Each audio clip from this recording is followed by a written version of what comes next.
everybody, and welcome to another edition of the United Gamedom podcast. I am your host for this week, Dennis, and I have, as usual, my co-host, Mr. Darren Moore. How you doing, Darren? Hello, welcome today to episode 20. 20, yes. Forgot to mention 20. We're nearly drinking age in America, pretty much. Nearly, yeah. Coming up close to 21 next week, probably. Yes. Yep. So Derek will join us a little later during the podcast, but in the meantime, we have a special guest this week. It was pretty much a last-minute thing. He told me that he enjoyed listening to our podcast, and he would be honored to be a guest, so I invited him. A good old friend from the good old GameSpot days back in the day, a couple of years ago. It's Travis. How you doing, Travis? Hey, how you guys doing? Glad to be here. Glad to have you on, sir. You mentioned that you listened to a couple of podcasts and talked to me about our famous Call of Duty discussions. Oh yeah, that we usually have. And that you agree with us on that. So yeah, me and Darren could get a little bit heated over the Call of Duty stuff. So. Well, you know our opinions on that, so anyway. Okay, so I guess before we start everything off, before we go into the usual stuff, Travis has been to a couple of expos recently in San Antonio. I think he went, and he is going to talk to us a little bit about what he saw when he went over there. I think you've seen a little bit of Dishonored, is that right? That's correct. Actually, quite a bit. That was a game I got to play at both expos. Okay. The first one I went to was QuakeCon. That was in Dallas, and that was at the beginning of August. That's real popular for, a LAN party convention. There's about 3,000 people with PCs there. Damn. So, yeah, it was pretty massive, and they do it right. It's just straight up tables with chairs. Not the most comfortable, but it was pretty nice. I liked how they had it laid out. And that's really what the convention is for. But they also had some vendors on the floor of the expo, and Bethesda's big launch and push this Christmas, of course, is Dishonored. They had a massive setup, and they had probably about a dozen systems set up, 360s where you could get some play time, and especially the first couple of days where everyone's doing the BYOC, the bring your own computer, they're all registering and getting in line. Got a lot of hands-on time with Dishonored. So how is it? I like it. I'm going to buy it. I really like the fact that, I guess I should start from the beginning, that it's this steampunk type style, almost Victorian age style game. The guy, basically, the backstory is he's been wrongly convicted, and now he's got this mask with special powers, basically, and he's going to take his revenge. Yeah. The coolest part I like about the game is you can do the missions anywhere you want to, which is becoming more and more common now, but the mask has different powers. I mean, one of the powers is that you can have rats totally swarm on your enemy, or your victim, rather, and just chew them to death. Yeah. So that was probably the coolest one. All your things like, basically stealth, invisibility, or do you just want to kind of run and gun and just start shooting people and stabbing them in their face, however you want to take on the mission. Mm-hmm. And, well, I saw a couple of videos. I think Darren hasn't looked too much at the game so far. Nah, I've only watched, one of the first, proper trailers to show, it was, the first, gameplay trailer of it, and that was pretty much all I've seen. That's one of those ones that I'm interested in playing, though, but I just, haven't really looked up on much of the stuff for it.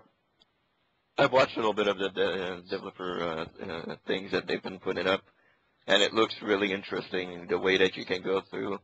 I think they said in one of them that you can go through the entire game without killing anybody. I believe it, because, it reminds me of that game Thief, where you can do the stealth tactics and such, which is pretty cool. A lot of flexibility in the way you want to play it. Maybe one mission, you want to play it in that type of style, and the next one you're, fucking, I'm ready to kill somebody. Yeah. Kind of however you want to do it. I'm not the stealth kind of guy. I always go in guns blazing and kill everybody that I can find. So I am, but I usually get impatient after a while, and then I'm like, okay, yeah, I'm ready to kill some people straight up. Yeah, that's why I haven't played any Hitman games. So there you go. What did you see besides Dishonored? Anything else on Dishonored, first of all? Anything you want to add? They had the remake of Doom, the BFG version. Oh, yeah. Yeah, it was pretty much Doom 3, like it was on the PC, that they're going to port to the 360. Okay. So did it look any better? Not that I could tell. Maybe a little bit, but just sitting there, I didn't spend a lot of time on it since I've already played that game years ago. And maybe it looked marginally better, but it was the same game. They're just kind of recycling it, and maybe id's trying to get a little bit more money in the bank to do some stuff. I don't know. Yeah, I don't really know why this is coming out for the 360, because it came out in the Xbox, like the Doom 3 and an expansion pack, and what you're saying, if it's not really that markedly different in the graphics department, I really don't get reason why they're putting this out. Yeah, this is, it's kind of, is it the 3? It's 3. It's a different version, they say. I think it's the BFG version. I think that's what they called it. I didn't spend too much time on it, but, you know, it looked maybe, you know, slightly more polished, especially from the Xbox version, but, you know, I guess they want to bring it to a new generation, I guess.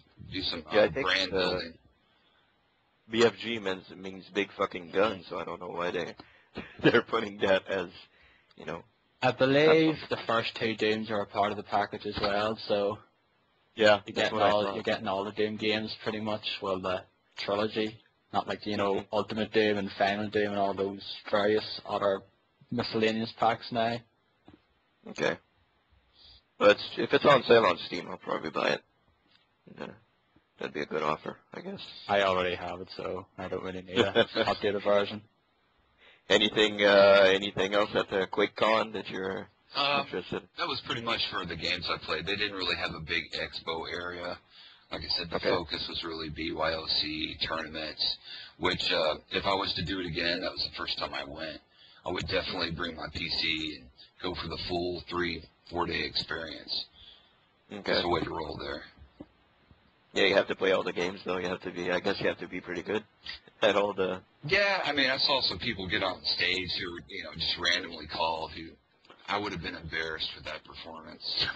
I mean, you're on stage here, and, you know, they're throwing T-shirts and stuff out to the crowd. And, you know, a couple of people get to go up and play on the big screens in front of everybody, you know, probably a couple hundred people. Okay. And just to look that week up there, man, I would have been a little embarrassed. Yeah, I don't know. I wouldn't have done that at all. Even if they call my name, I'd just be like, dude. Yeah. And this girl who, you know, she was probably mediocre, just schooled this one dude. And it was, you know, everyone laughing at him. And, yeah, it was kind of like junior high all over again, you know? Yeah, exactly. Prom night or something. Yeah, exactly. Anything else on the QuakeCon side? Yeah, no. That's pretty much it. Okay. What's the other expo you went to? The other one was a GameStop expo. That was later in the month, and that was in San Antonio. Okay. I opted for the $100 VIP ticket because it was only a 5-hour show. And part of the deal was with the VIP ticket, you were supposed to be able to pretty much cut in line. And I figured, hey, 5-hour show, I want to see as much as possible. Why not? I'll cut in line. Well, it turns out you can't cut in line when I got there. Which sucked. Did you get arrested or something? No, but I did write GameStop and tell them about my experience, and they sent me a $50 store card.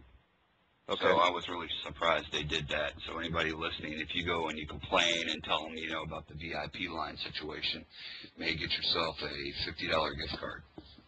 Okay. So that was, you know, anyway, but the expo, I was really happy with the GameStop expo in general. Did they ask you to pre-order anything there? Oh, hell yes. From the moment I got in there and I registered, I have that Mass Effect patch I got from the special edition. I put that on my backpack, and the guy recognized that, and, you know, he was like, hey, we're going to have a store set up in the middle of the expo, and we've got some ship models, and you'll be able to pre-order some stuff. And I was like, damn, I just got here. I haven't even, been talking to him for 30 seconds, and I'm already getting pitched. Well, and they did have a store set up in the middle of the expo floor, which was pretty cool. I mean, I didn't really go there to buy stuff, but they had, your typical GameStop fair stuff there. It was a massive crowd just getting in there. We were winding through the hotel, and they had us in this single file line, snaked this hotel, which seemed like a mile long. And then they made us go in this wraparound line. And, we're waiting in line to get in. And then they opened the doors, and it was like, fuck it. And then everybody just ran in there all in one big mass. And they had these old ladies working the door, and they're like, stop. And it was a bad scene, They almost got trampled. I felt pretty bad for them. But the first thing I hit back there was the Guild Wars 2 booth, because they're giving away a free T-shirt.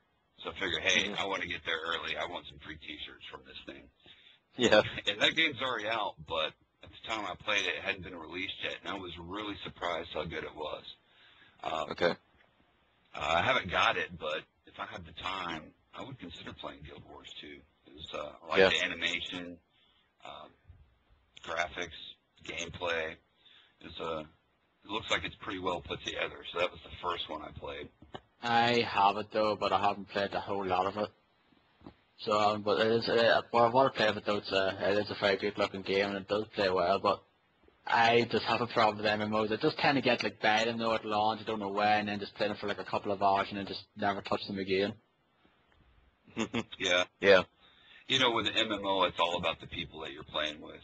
I mean, for me, if you have the right group, it's awesome. But if you don't have the right group, it sucks. Yeah, that's the thing. I'd rather play with people I know already, though. Like if Dennis or Derek and a few other people I knew like played MMOs, then I would probably have a better time. But that's just mine. Like hopefully, like maybe in a few months' time, when the holiday season's died down, that me, Dennis, and Derek might, play Old Republic when it becomes free to play. Yeah, probably that one. Who knows? Down the line somewhere. Most people, when they came in, went straight for the Activision booth. I mean, everyone wanted to play Black Ops, which I was kind of glad. I didn't want to play that anyway. And I mean, it was an hour line just as soon as you got in there, and just wrapped all around. Assassin's Creed 3 was one I wanted to play along with Far Cry 3, and couldn't get in there to those. I didn't want to spend my whole time in line when you only have 5 hours, and especially since the VIP pass wasn't working to get in line early. So the next thing I went for was the Nintendo booth. I wanted to play the Wii U.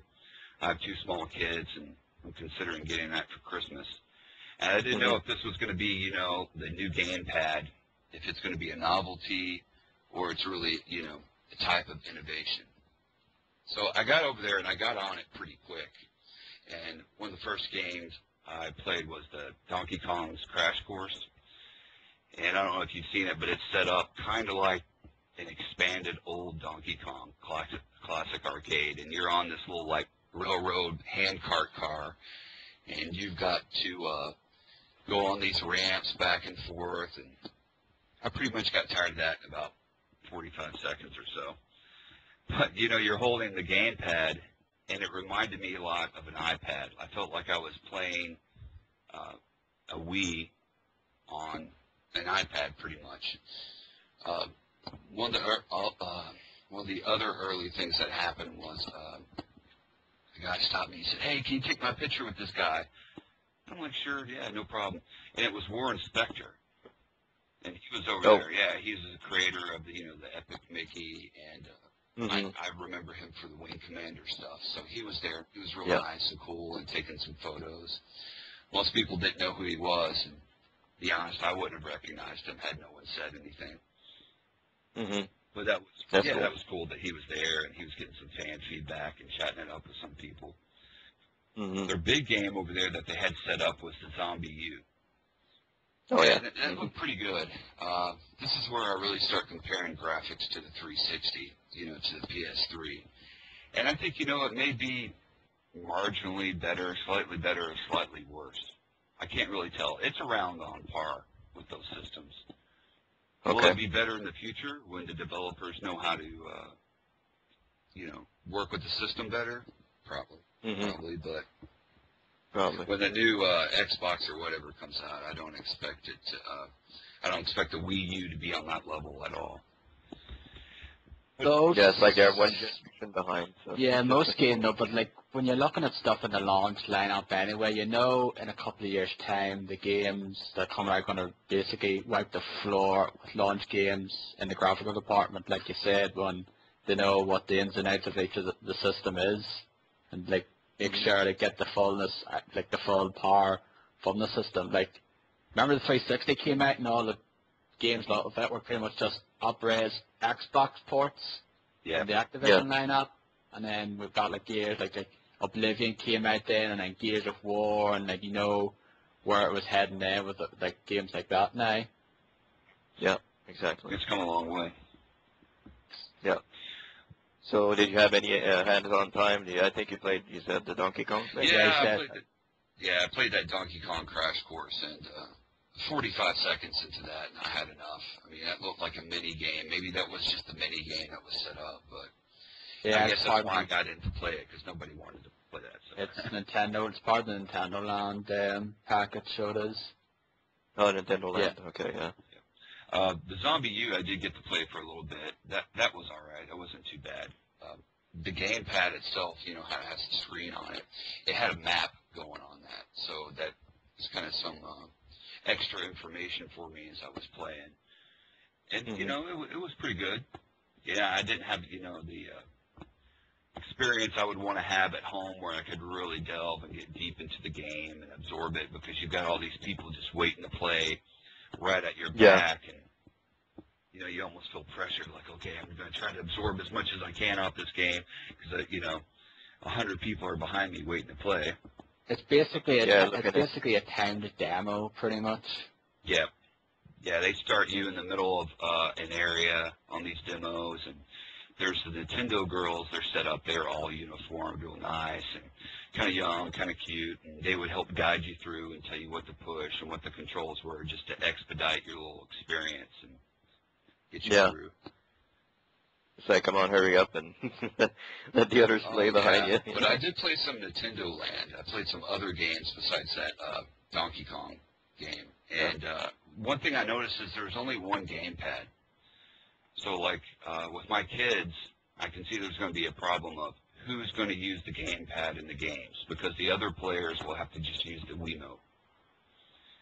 And my kids are young, they're 6 and 8, and I can already hear the whining of who gets to use what controller. So I don't know how that's going to end up, working out in the future for the system. If they're going to have another one, or they already do, and they just didn't show it. But the games were okay. It was pretty much what I expected, just some mini games to show off the capabilities of the Wii U. One of them was like... It's what you expected from Nintendo. Yeah, it was on par with what I'd seen already. And there was a Chinese Star game where I'm holding the, I want to say iPad, the gamepad flat. I'm swiping across it to launch Chinese stars, and I can aim it, so these little ninjas who pop out of the screen and run across. It's, Duck Hunt. 2012 Duck Hunt. That's what it was. Yeah, but I mean the touchpad thing is pretty much like an iPad connected to the it is for most parts. I guess it's got the gyro and everything inside there. I didn't play any games where I had to really manipulate that screen, like to pinch it or to swipe it in a weird way. It's mainly just your basic swipes, and probably more comparable to what we'd see on the DS. So I don't know how intricate it's going to be able to get. I didn't see that while I was there. Okay. And it was it's still thin, but it was, I guess it's as big as I expected, but once I played it, it was bigger than I expected, if that makes any sense. Okay. It's big. It's you mean the bigger as in the gamepad? Yeah, the gamepad itself. Okay. So I don't know how I'm going to feel if I'm going to play that for 2, 3, 4 hours at a time. And I don't know if like Mass Effect 3 is being released, and let's say they release another big title at the same time that they're going to release something on the Xbox. I don't know if I'm going to want to play that on the Wii U more than I'm going to want to play it on the 360. Because I didn't see any mention. I don't know if you guys have read anything. Do they have like a gamer score or anything like that? No, I don't think they have anything like that at the moment from what I can recall. I don't think. I don't know if you still create your Mii's. Yeah, probably. they have some stuff going on with Mii's, and I think they're going to expand on that a little bit from what I saw. But the only advantage I can think is maybe something cool is going on with the gamepad, and I might want to play that title on the U to be able to utilize that gamepad. That's the only reason I could really see. Or the graphics are better, but they're not going to be like wet your pants better, you know. Oh my God, this game looks so much better on here. Yeah, but the thing is, so like that game's already been out for like what 6 months. So, are you going to get it for a new system that's not going to really have a whole lot of new features, perhaps with the Wii Pad for like full price, or are you just going to get it for half the price on another console now for the same experience, pretty much? Yeah, that's a good point. Mm-hmm. But and did you see well, I guess they announced Bayonetta 2 exclusive to the Wii U, which is kind of weird. We'll get. Nah, that was just pretty much nice, but I'll get to that later on when I talk about that Wii U conference. Yeah. It's kind of weird, but anyway, we'll get to that. Anything else you saw at the conference? I also saw the Wii U Fit, and some of the games, you use the balance board to interact, just like you did before, the little bathroom scale-shaped device. And the whole object is to get you to exercise without realizing you're exercising. And Nintendo girls were very nice at showing me all the different ways that you could bend over and sit on it, and they demonstrated that ad nauseum. That sounds so wrong. It was wrong. She was like, you can bend over and stand on it like this, and I'm thinking, oh, you're doing a great job. Just keep doing what you're doing. Yeah, keep it up. And it was creative. Nintendo's they are creative when it comes to things like this, and I just don't know how in depth the games are going to be. I can see my kids, 2 weeks after Christmas, still playing them, but a year after Christmas, are we still going to be playing these same games? Or depends on what comes out. Yeah, it depends on what comes out and how the system evolves. Because we didn't really have, it's so, it was pretty much selling everywhere. People couldn't get it now. I remember that for, a couple of years. People still couldn't get the Wii, but the problem is there was nothing really out for it for, especially it came out over, the first couple of years. Yeah. I always got, I remember getting WarioWare and, Paper Mario and Galaxy. There were, 3 games I think I got, after it came out, a year after. That was it. Oh, yeah. Third-party support is going to be a big deal on that, too. Yeah. So I don't know if they're really going to embrace that, but we'll find out. I also got to play. Go ahead, Dan. No, go ahead. Sorry. I also got to play, quite a few other games. There's a lot to play there. I checked out the SimCity 4. I'm an old SimCity fan from the days when I had, the 8088. I played it on an amber monochrome screen, like a 7 megahertz computer. I mean, that old, man. Yeah. So I had to check out SimCity 4. I talked to You mean 5? Yeah, you mean 5, SimCity Reboot? Yeah. I talked to one of the guys, and he had said that he worked on SimCity 4, and that all the guys that were building it were kind of somewhat old-school fans. So we chatted for a few minutes, and I got to play the game, went through the tutorial, and it was all right. It was just a standard evolution of what I expect. I didn't see anything really different with the game, holy shit, I can't believe this is an awesome new feature. Yeah. It's pretty much SimCity with high-res graphics and stuff. Well, that's pretty much from what I saw. One game that did surprise me was Skylanders Giants. I had not played that game at all. But having seen it in person, and there was a guy there who actually worked on the game again, nobody wanted to play Skylanders, so I could really chat with the guy for a while, and got to play the Skylanders. You know, that's a game full of toys. You put on the plastic portal that hooks up externally to your console, and once you place the toy on there, then it comes on screen. And it was cooler than what I thought, because otherwise I would have never tried the game. And I actually liked it enough that when I got home, I bought it for my kids, but they haven't really played it. So, Nice. Yeah, I got it for Christmas last year, so then I haven't played much of it either. Well, part of the problem I don't like about it is there's no Xbox Live on it. And that's one of the things I mentioned to the guy. And he kept kind of sidestepping that question. I said, well, shouldn't this be, you know, I'd be able to play my buddies or my kids play their friends when they're not actually here? And he didn't really answer that question, and it seemed a little sensitive. But he kind of hinted at maybe it was because the game's aimed at kids. But, still. They didn't want kids to interact with the wonderful, fantastic Xbox Live. Exactly. like they're not already playing Call of Duty, right? Yeah. Yeah, well, yeah, there you go. So, Yeah, little kids playing Call of Duty is always makes me laugh. Always.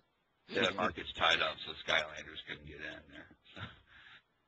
My kids also like Angry Birds, so I got to play that for a few minutes, and there was absolutely no line to play that game at the expo.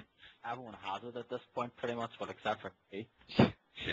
Yeah, it's kind of it's been done. I also checked out Fable: The Journey, and that's a Kinect game with Fable where you're performing magic and doing all this different stuff. And that's coming out soon, right? I think it's in weeks or something. It seems okay, but I don't know how well it's going to work consistently. I really enjoyed all three Fables, but I wouldn't see myself playing that one. I don't know why. Well, mainly because I don't have a Kinect in the second, so it doesn't really interest me. Well, the Kinect is another device we don't really use anymore. It was one of those we bought, and it, just really hasn't carried over. I wasted £90 on that, and I totally regret it. Like you never played it, right? I played like a bit of it though. Like I got Dance Central 2 with it for like £90, and of course Connect Adventures with it, and like I played for like Dance Central 2 for like 5 minutes. I played Connect Adventures for maybe like 10-15 minutes. Just take Gunstringers for maybe 30 minutes to an hour, and that's pretty much it. So that's it's basically £90 device gathering dust. Yeah. Yeah. That's what I hear about the Wii U is this going to be a novelty type thing, and then we just go back to the 360. Because once my kids got a hold of the 360, the Wii just was a dust collector. Once they're old enough, to figure out the controller and feel comfortable with that, they never play the Wii at all. So. Yeah, they sold a shit ton of Wiis, but you wonder how many people still play on the Wii that bought a Wii. People still play Wii Sports to this day because a lot of people just bought it mainly for those kind of games, and they've never bought anything else. That's weird. They still play Wii Sports, and it's like, 6 years later nearly? Yeah. Well, I don't know why they didn't make it to where you could play a game like Wii Sports over the internet, like the Xbox Live, PSN type deal. Of course. I have no idea what they were thinking on that one. And it makes me question, what is the plan for their online community now? I haven't read anything concrete. I haven't looked for it, but, that's something that's definitely got to be developed if I'm going to consider the system. Yeah, they have this whole Nintendo Network thing now. Like, they showed off this thing in the new Super Mario Bros. U, where they have these messages from people basically going on about, helping you out with these levels and saying, oh my god, it's, basically the social side of things, where to go through some of the levels, you see these speech bubbles of people trying to beat this level. It's like, I tried this 100 times, I can't beat it, help me, and things like that now. So that's kind of one of the things they might be doing now. But in terms of, online multiplayer and co-op, though, I'm not sure yet. We shall see. I really hope they have online, because if they don't have online on this, and I don't mean get a code and connect with a code. And, oh, no.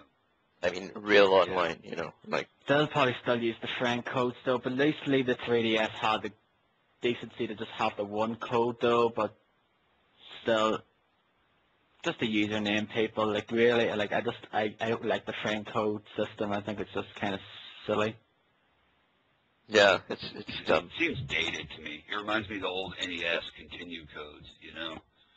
Write down this long code to continue. Yeah. You write Yeah. it one digit wrong, you're totally screwed. You know? Yeah. Yeah. Like some of them had really long digits. Yeah, like really the long Metroid ones had like fucking loads, like that 50 digits or something to fucking get through the certain part then. Yeah, you didn't have any smartphones back then, No. so you know you can't take a picture of your screen and okay, well that's the code. So you're kind of Yeah. Yeah. unless you have a Polaroid, which comes out immediately, you're pretty much Yeah, fucked. it could come out all like, you know, grainy or something, you couldn't see it properly. Yeah. Oh no, what is it? But yeah, that's a dated system. I really hope they at least integrate Wi-Fi or something like that, so people can play online, have an Xbox Live type thing, or even at the worst PSN type thing. Yeah, something. But you know, they just released the price, and I think y'all were talking about that on the last episode. Now we're like sort of predicting what the release date and the price would be like a couple of weeks ago. Yeah, you But nailed they that, did. right? Didn't you, Darren? Didn't you guess correctly? I said I- November and I said $300 for the bit. Like I didn't know there was going to be 2 packs though, but I did say $300. I think I did say that, or $350. Yeah. So I was kind of right with it now. Ding, ding, ding, So. ding, ding. Well, Yeah, but I think it's expensive. I think we all said November anyway. We knew it was coming out in November. Of So course. that was pretty much a given. Yeah. Yeah, I'm just not completely sold if I'm going to get it. Another one is that gamepad and having smaller kids, and you know they get pissed off playing like let's say Trials. You know, y'all talked about that before. Some of those insanely hard tracks, and I've seen controllers already thrown around the house because of that. You know, and it's like, okay, time out. I got to turn this off. Go do something else. Because I feel like doing that too a lot of times, throwing the controller. Now, when they have this expensive, you know, Wii U gamepad, how many throws is that going to take? I mean, one throw and boom, that's over. And how much is that thing going to cost? It's like it's like $100, I believe, for Yeah, that there. So it's not cheap whatsoever. So basically, take good care of the one you have with the system, because you can't go around nowadays. Like if you were ever and fucking smash 5 of them now and spend $1,000 like you did with like your 360 controllers back in the day. Yeah. I had some anger management problems when I still do, but you know, I try to control myself. I end up more hitting my leg instead of you get some Nerf armor for it or something, you know, to protect the controller from violence. Yeah. You're going to need that because those are expensive controllers. Probably screen protectors, that sort of thing as well. Yeah, they probably would have stuff like that anyway, because they'll have to though for some people. Because some people, like, remember the whole like thing with the Wii when it came out and people fucking throwing their bloody Wiimotes and all that there. Going too bloody crazy with them, like wiggling them about, and then all of a sudden some of them let go and hit the TVs and crack the TVs and all that there. Which I just find absolutely stupid that people did that. Yeah, my kids didn't even do that, and they were really young. I mean, they were, you know, a couple of years old, and we never had any accidents before, in the pre-wrist strap days, you know, and the pre-rubber molding cushion days. You mean the pre-condom days? Yeah, there you go. Yeah. The girls at the Nintendo booth were really big on wearing the wrist strap. They're very insistent, and, you know, I guess I don't blame them with some of the dumbasses out there. They probably didn't want to get hurt. Of course. That's upset. I have to agree with them on that one. Anything else you saw at the expo that you want to touch upon? One thing that I was kind of surprised at, I guess, lastly, was the Congregate Games. They had a booth set up, and they have something like 5,000 games on their website, and they're all small games, and a lot of them were just perfect to play at work. I don't have that type of internet access, but for those who do, I would suggest checking that out. It looked pretty cool. It's free to play. Some of the games you can, make some purchases to get extra whatever.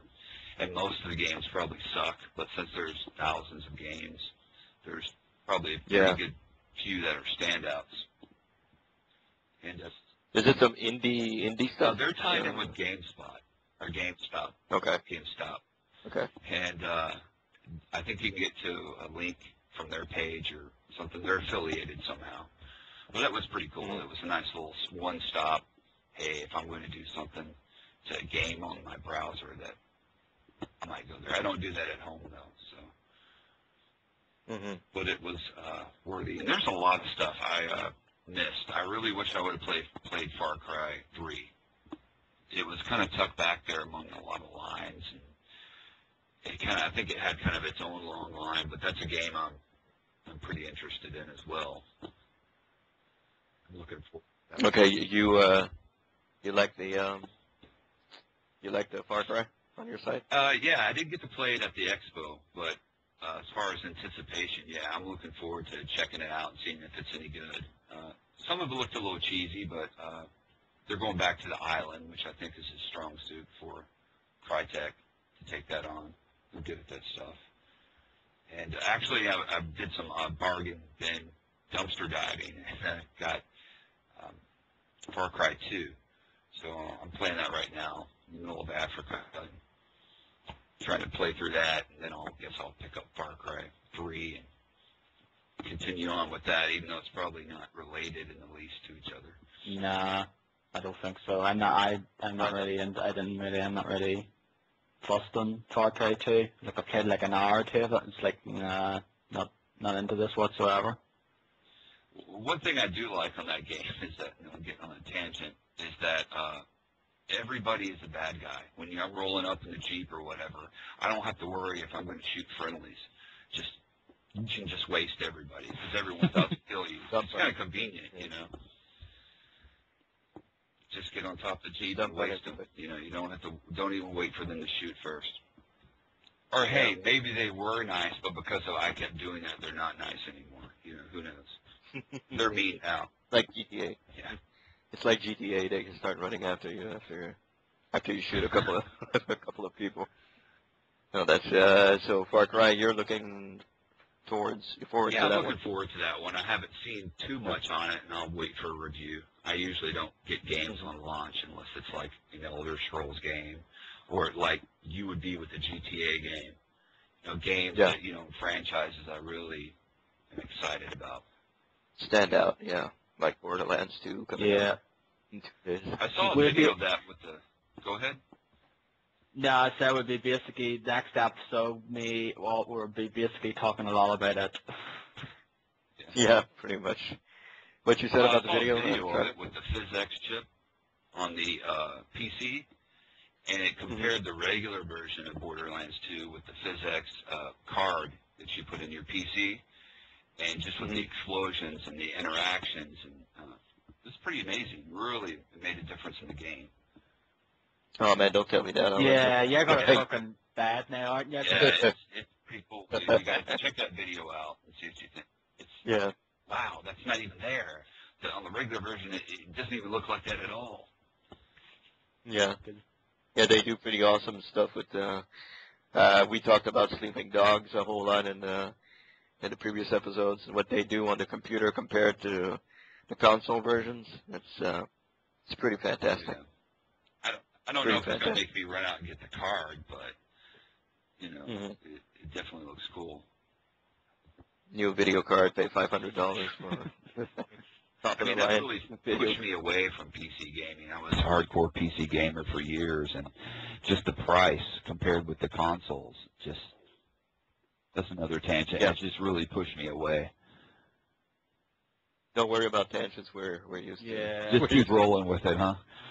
Yeah. But yeah, PCs. I can vouch for that one.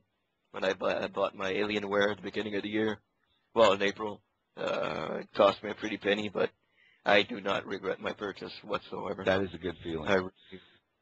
Yeah, really love it. Yeah, I got Really this love it. one I have now. It's like 2 years old now, £900 it was, but like I still plays most games, like current games with a good setting and still runs flawlessly.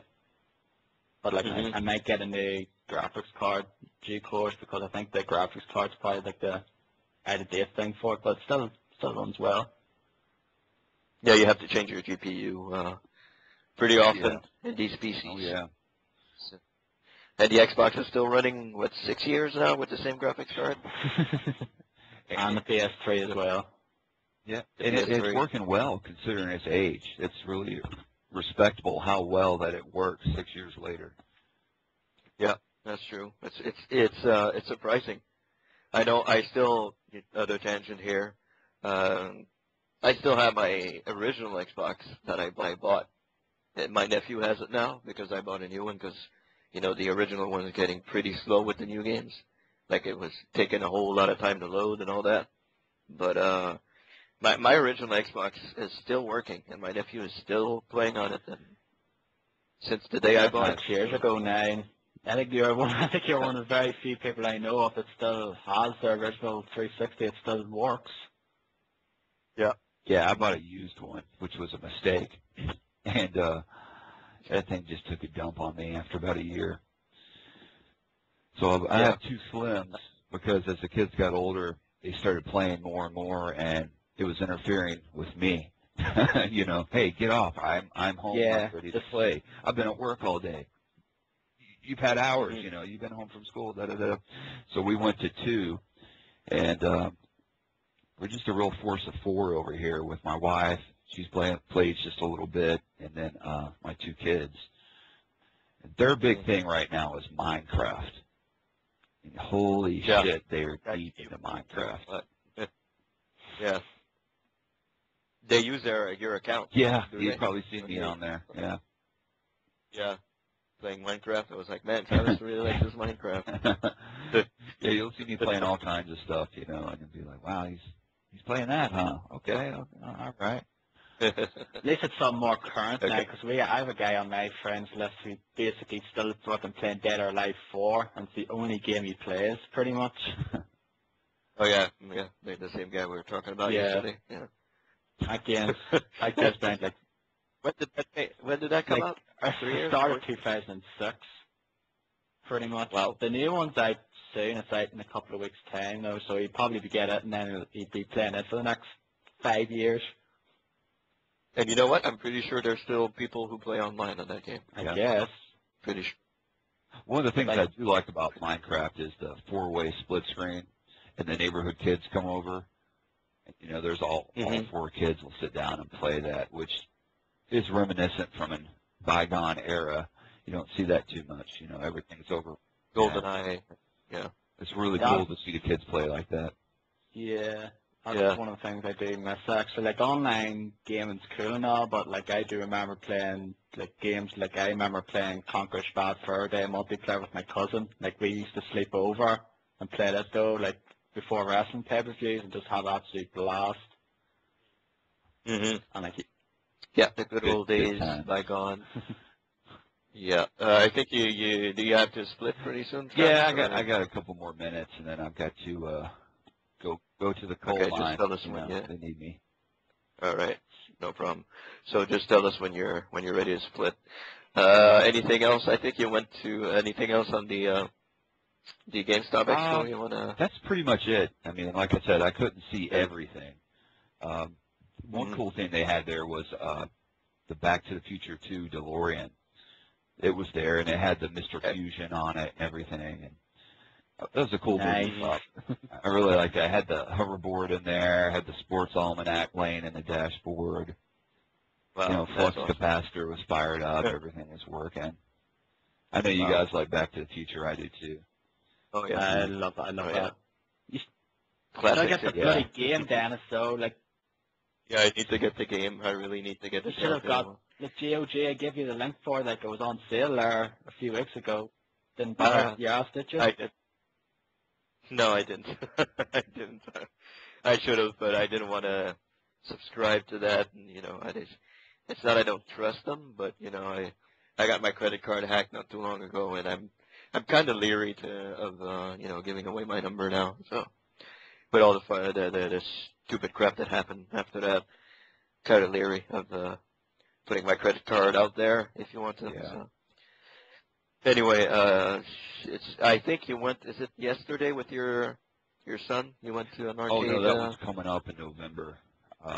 Yeah, that's the Houston. Okay. I think it's called the Houston Arcade Expo, and that's mainly a lot of pinball machine collectors from the area all come out, and it's like $10 a day. All you can play. All the machines are rigged for no quarters. You just play to your heart's content. They've got a lot of cabinet games, Space Invaders, Pac-Man, Miss Pac-Man, even the old Pong cabinet. Just Pong. Man. That's it blows my mind that people used to wait in line to play that. Yeah, well, back in the day, that was a big deal. Big deal. And also they have like ColecoVision, Amiga, Commodores, Ataris. They have all these different things set up on TVs there so you can play them too. For you old folks out there, you know what we're talking about. Well, my son, he's 6, and I thought this would be this coming up expo would be a great place to take him to help him understand how things progressed. Like, look how old Daddy is, This was cool when Daddy was your age, Yeah. We didn't used to have all these things you have today. We used to have like a Pong and go to arcades to play games and not play games at home. That even Darren probably doesn't even know what he knows about arcades, but I don't think. Have you ever gone to an arcade, Darren? Yeah, I went. Like I used to go down to like a place they call Newcastle that had a bunch of arcades, and I remember playing like the Simpsons game and some of the like the light gun games, like Time Crisis and games like that back in the early the mid-90s and that there. And I loved that now. I did love going down there and playing some of those games. And if there's this other game as well, I forget what it is. It's this one you have this big like glove thing and like this you target and you hit like this like boxing thing and you have to like I forget what it's called, like something machine or Super Smash thing or 2000 or something. Forget what it's called. I'll look it up later though. But yeah, I really did enjoy playing the arcade things. Just too bad there's nothing out here at the moment. That's one of the things I'm kind of jealous of in like the States though, because there is places around the States that you can visit an arcade, but there's nothing here now. It's just pretty much a wasteland. Yeah, there aren't any over here in Montreal, and Montreal's a pretty big city, and we have none of those over here anymore. They shut down the last one. Just letting you know I'm fighting Dark in now, okay? Okay, so Derek's going to join us on the podcast. It's probably a good time for me to go ahead and take off anyway. I'll say hello to Derek and I guess pass that baton off to him. That's pretty cool. No problem. He calls Derek Dance because it says I'll be putting how I call him, so you call him in. Okay, I called him. He's coming on pretty soon. So here's Derek joining the podcast. How you doing, Derek? I'm okay. How are you? You're live, by the way. You're live on Big live, Brother. yeah. Please don't. You're live on Big Brother. Please don't swear. Yeah. So Derek, this is Travis. Hey, Derek. Travis. How's it going? Good. Well, I was actually just about to leave now that you're coming in, so it's like a relay. I'm going to hand that baton over to you, and I've got to get ready and go to work, and I guess you guys can continue the regular thing. I want to thank you guys for having me. It's been cool to have some people to talk to about this stuff. So, thank you no for problem. being on. I'll be listening for sure. So you guys have a good thing going on over here, and I really respect it. It's cool. Thank you. No thank you, sir. Thank you. All Thanks right, for being you guys on. take care. Bye. See you later. All right, so there goes Travis. Pretty interesting conversation. Too bad, Derek, you missed it. We talked. He talked about where he went. Saw a couple of conferences and saw a couple of games. He saw Dishonored. Said it was pretty cool, and he's anticipating it. So And he tried to Cool. too bad. tried to wait.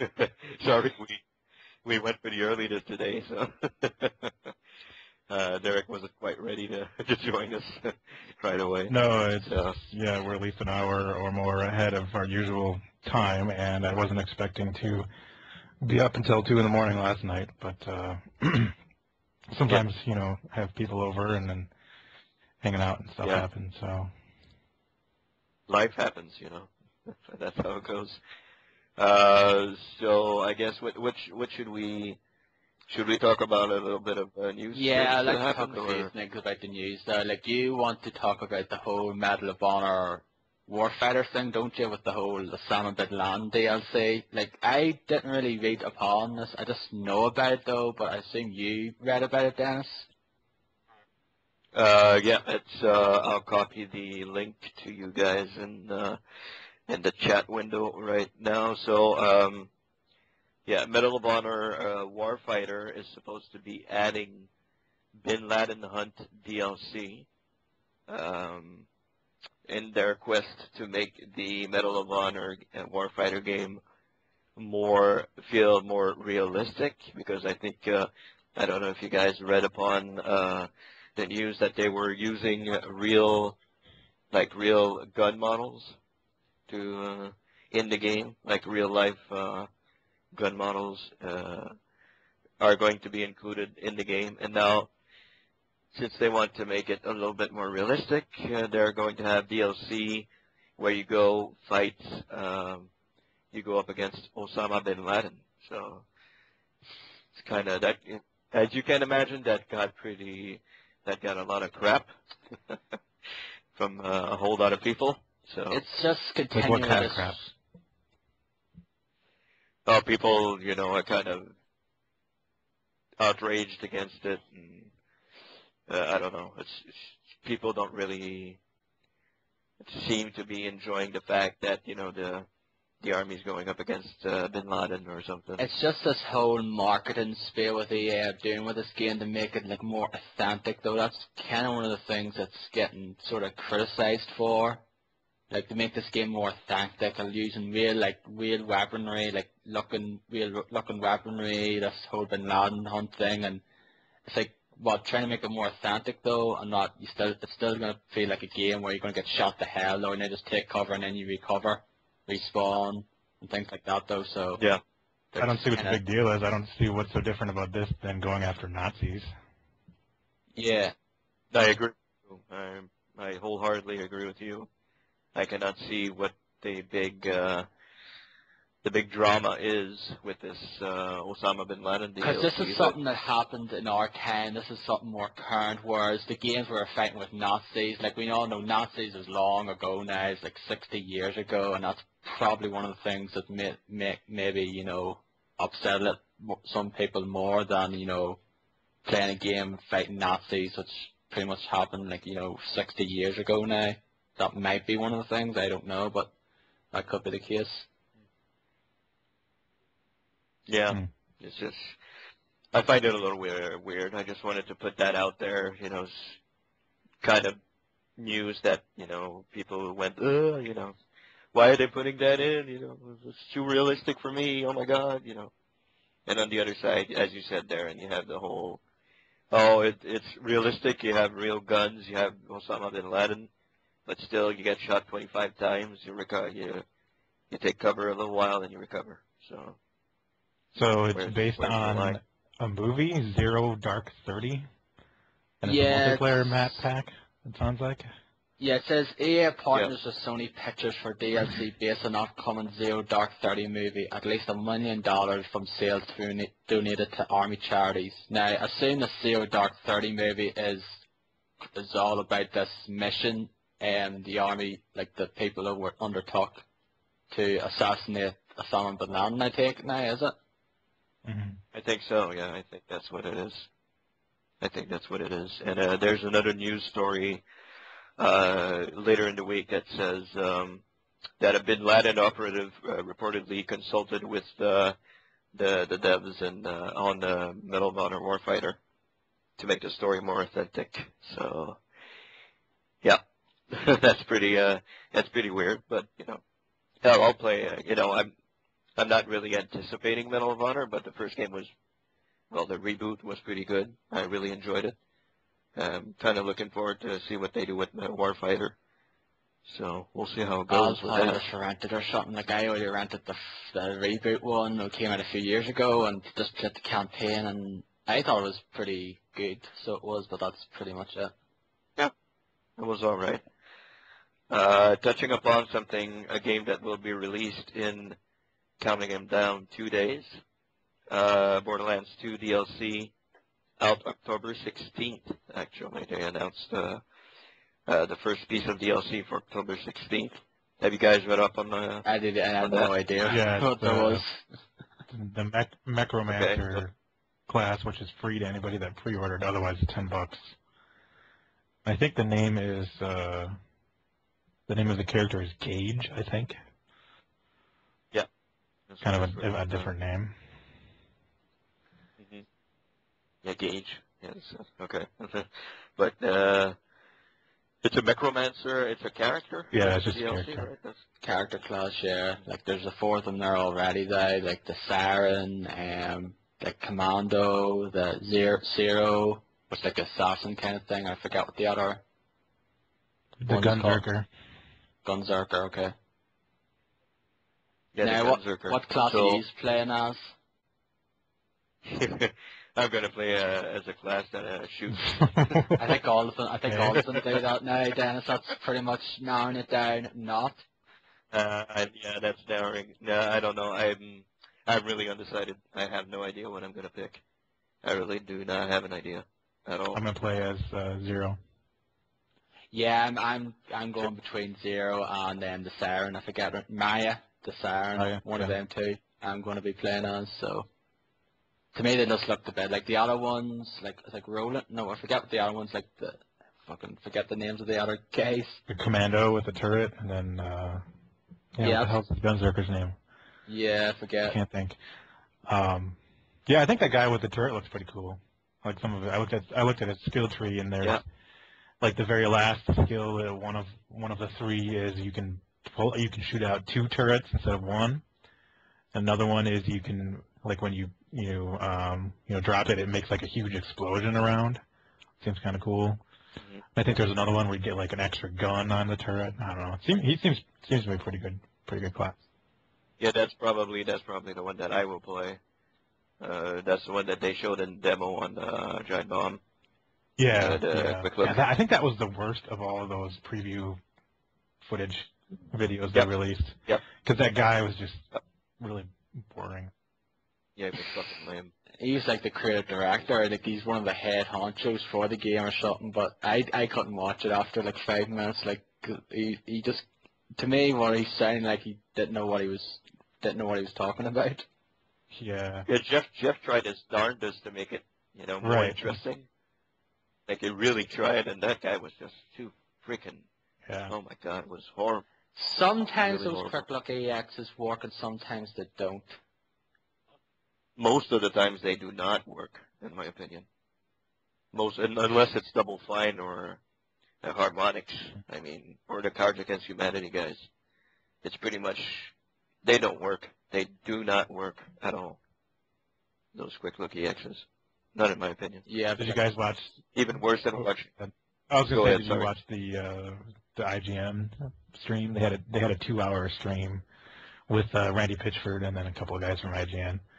That was really cool. I watched that over like 3 days, but I don't watch IGN stuff whatsoever. Neither do I, but I wanted to see more Borderlands 2 stuff. But the guy playing the game sucks. Like he would never ever throw out grenades. It's like he had never played Borderlands before. It's like, what the hell are you doing? He's like getting his ass kicked in, and he's constantly running out of ammo. It's like, throw a freaking grenade. You got a bunch of them, idiot. Hey, I just developed a game. I don't. Well, this was the guy from IGN. This wasn't. Oh, it's the guy from IGN. Okay. Okay. Well, of course he would suck. I mean, First Call of Duty, now we're bashing on IGN. Yeah, I've never went. Well, I rarely went to IGN to see stuff. So have absolutely no fondness or connection to IGN whatsoever. I used to go to it from now, like, kind of sort of see what they review for certain games, like what, like went to GameSpot, like Game Trailers and IGN, kind of like, you know, a few years back. But I don't really do that now. Like, people do hate IGN because, to me, they give up on really bad review score. Like, usually sometimes a game might get like a 7 or like 6 or like a 7 or something on GameSpot, and then you go to IGN, it's like a 3 or 4. Yeah. Yeah, they're all over the map with their scores, so, you know, hey, whatever. So, other piece of news, the world stopped turning on September 12th when the new iPhone 5 was announced. Everybody went nuts, everybody went crazy, everybody was, you know, talking in the media and all that stuff. What do you guys think? I couldn't care less, really, though. Like, I'm happy with my iPhone 4 and my, like, iPad, though. It's, like, it's not really that, like, people, like, it's not that, I don't think it's that much different. It's thinner, and it had, like, all these iPod things, iPod Nano and iPod Touch. Oh, my God, it's thinner, it's smaller, it's slicker, yay. I fucking say, oh, yeah, it's thinner and all that there, yeah. Makes it easier to lose then, as well. Yeah. It's 18% thinner than the iPhone 4S and weighs 112 grams. Wow. So, Yeah, I wouldn't be. I would maybe be a little bit interested if they announced that it was available on T-Mobile, but there's no way I'm going to switch my provider just for an iPhone. Yeah. I first of all, my provider that I am with, that I work for, actually, does not provide iPhone support. So I cannot get an iPhone, even though I would probably want one. I cannot get one, so I have to resort myself to the Samsung. So, but apparently the Samsung Galaxy 3 is like much better than the iPhone 4S and probably even the iPhone 5. So yeah, but like there's people that say that anyway. Like there's some people like they are Apple fanboys, and there's people like Android fanboys, like Samsung fanboys. But there is probably people that are neutral that say, yeah, I like the Samsung one better. It does have certain things like they have like, you know, constructive criticism on both. Mm-hmm. So they like my constructive criticism on a podcast I talked about. I listened to. Okay, what constructive criticism? Well, Derek knows about this, so I basically put a post on this list before my visit and basically gave my 2 cents on certain problems I have with the podcast I listen to currently. Okay. Okay, so you don't want to get into it? No, it's not, because like you don't really listen to it though, and pretty much everyone, probably who people I've listened to probably already know about it anyway though, so I'm not going to go into too much more detail. Okay. So yeah, the iPhone launching soon, so for those interested. When is the date? It doesn't have a date. Does it have a date? I think it's in 2 weeks, right? They already started I think they pre-sold on Apple.com. In I think an hour, everything was sold out. Like they pre-sell the Apple, the iPhone. Do not then. Yeah, of course. Well, you know, there's a fanboys for everything, I guess. Speaking of fanboys, Nintendo. Oh, don't go there, Dennis. No, I'm just kidding. Nintendo finally announced all the information you want to know about the Wii U and their little conference. I think, Darren, you yeah, I watched them. No, there was like there was a proper conference for the US one now, for like the US conference for the US stuff, and there was all there was really this Nintendo Direct event thing stream for the European side of things. Basically, I believe that pretty much Reggie just came out. Like, I didn't even watch that though. Like, watched like the sort of second half of it now, and it pretty much came out. But I believe it just came out at 4 4. Okay, Wii's coming out November 18th. It's going to cost. We'll have 2 packs. It's $299 for the basic pack and $350 for the premium pack, which includes like the HDMI cable, 32 gigabyte like internal memory, and you Wait. know. The basic one does not come with an HDMI cable? I believe it does. I think all of them do. Okay. I have to look this up now, but I believe both of them Yeah. do now. But the basic one only comes with the 8 gigabyte internal memory, like flash memory, and the premium one comes with the 32 gigabyte, and it comes with Nintendo Land. And it's coming out November 18th there, and here it's coming out November 30th. But we don't actually have official price yet. Okay. So that's pretty much, and some games were announced, actually. Yes. Really? Right. Black Ops 2 was announced. Yep. Oh, who saw that fucking Wow. coming? Yeah. Never would have guessed. Yeah. That was pretty much, I think, it was leaked before the event happened. Oh, Activision's there, so of course Call of Duty Black Ops 2 is going to be announced. That was pretty much a foregone bloody conclusion. So it was. Yes, it's a HDMI cable, 8 AC adapters for the console and controller, sensor bar, and surprise HDMI cable. That's for the basic one. Premium one has 33 gigabyte console stand, charging cradle, membership and something called the Deluxe Digital Promotion, which will provide discounts for digital downloads through 2014, and it'll come with Nintendo Land as well, like I mentioned. Oh, and the basic one is white, and the deluxe one is black. Yes, I like the black one version more. Looks nicer to me. So it does. I think so. Yeah, all my systems are black. So, Yeah. I do not know. Apparently for here it might be for the premium one £310, which is a fucking outrage if that's the case. But there wasn't an official date confirmed. But like £310 is roughly about like $500. So we're getting screwed there once again. But like you said, there was games announced. Call of Duty Black Ops 2 was announced, which is, Yeah. and one of the ones that I was very much excited for when I just went goddamn crazy when I seen it there at the end. Like Bayonetta 2, it's like, holy fuck. Because I did not see that coming whatsoever. That's definitely a surprise. Mhm. Because, Exclusive. yes, right? apparently it is exclusive because this one's going to be published by Nintendo now, whereas the previous ones were published by Sega and it was developed by Platinum Games. And there is people out there, honestly, there's backlash with this here. People are fucking pissed that it's only exclusive to Wii U. I was like, I'm not surprised. of course, people, whining again. Oh, fuck's sake, it's not coming on 360, PS3. Why is it only on the Wii? Why is it only on Nintendo? Fuck this shit. Fanboys and some other people that don't fucking get it whatsoever, and just, oh boy. I'm basically saying, I'm glad we're even getting a Bayonetta 2 because it was rumored for a while that it was cancelled. But then I seen that trailer, it's like, oh, it's coming. The Wii U is like, yep, that gives me a good reason to get a Wii U now. So it is.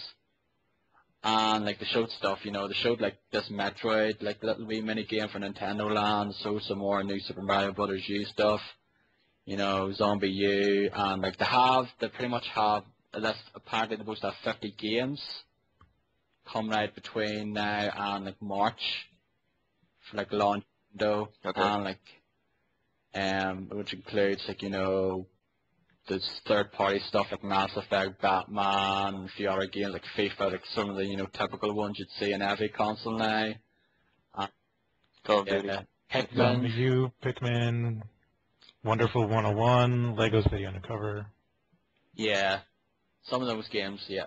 And Rayman Legends, ZombiU, New Super Mario Bros. U, they're launch day. Most of the other ones are not. They're like, launch window. Like Pikmin 3 is not launch day, which I think has annoyed a few people. They thought it would be one of those launch day titles, but it's not. So as of right now, there's only, 2 actual launch day games? There's Nintendo Land and New Super Mario U, and that's it? I know there's ZombiU and Rayman Legends in terms of like third-party stuff as well, and there's a few other ones as well, but there's not a whole lot of launch games. I think there's about 9 or so, 9 or 10 or something like that overall, which is not a whole lot now. So now One thing, go ahead.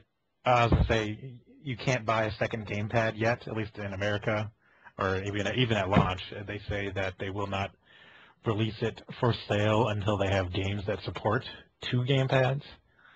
But in Japan, you can buy a second gamepad, and it costs like about half of the console's price. So that's like really expensive. Yeah, it's like $100 apparently, which is like really, jeez. 180, yeah. Yeah, because that's what we were talking about earlier there with Travis. But the fact is that you basically have to take good care of those things because it's not going to be cheap to replace it. Yeah, no throwing the controller around. I feel guilty of that, but well, I haven't thrown one in a while, but you know, I used to. Anyway, other stuff about the Nintendo Wii U. The Monster Hunter 3 Ultimate is coming out as well, which is Okay. I think it's a lot of people really enjoyed that now. So they are like I have Monster Hunter 3 for the Wii, and I played like maybe an hour of it, and that was it. And I think the prices would be $60 as well, same as like 360 and PS3, and it has this like that TVI. Yeah, how do you pronounce that? TV. Same, it's like TV, like basically just TV, which is basically TV. like stuff like Netflix, Hulu, TiVo, like integration, all that stuff, which pretty much kind of bit similar to what you get nowadays with PS3 and that there, but you use your gamepad for stuff as well, which. No, I think that's good. Yeah. I think that's good that they're going Yeah. that route. So now I don't think you can care less, Dennis, about it because he's like, yeah, I'm going to ask you, are you going to get one at launch? And you're basically going to say no. No, I'm not getting. Just I mean, some games, ZombiU looks interesting. That Lego thing looks interesting, but for the rest, I don't really care. But we'll and I think $300. It's a little expensive, but yeah, I can see where the price point is coming from, and yes, I agree, and it's great that they have an HDMI cable that comes with the regular bundle because I bought a 360, a new 360 not too long ago, and they did not have an HDMI cable. No, I don't even think they still have them to this day either. Like, you still have to go No, out and buy no. one, or if you have one already, just get it, which I still think is a fucking ridiculous. Like, most people, like, you should come with a bloody HDMI cable instead of like the component cable, because I see most people out there are using HDMI cable for HD stuff rather than component nowadays.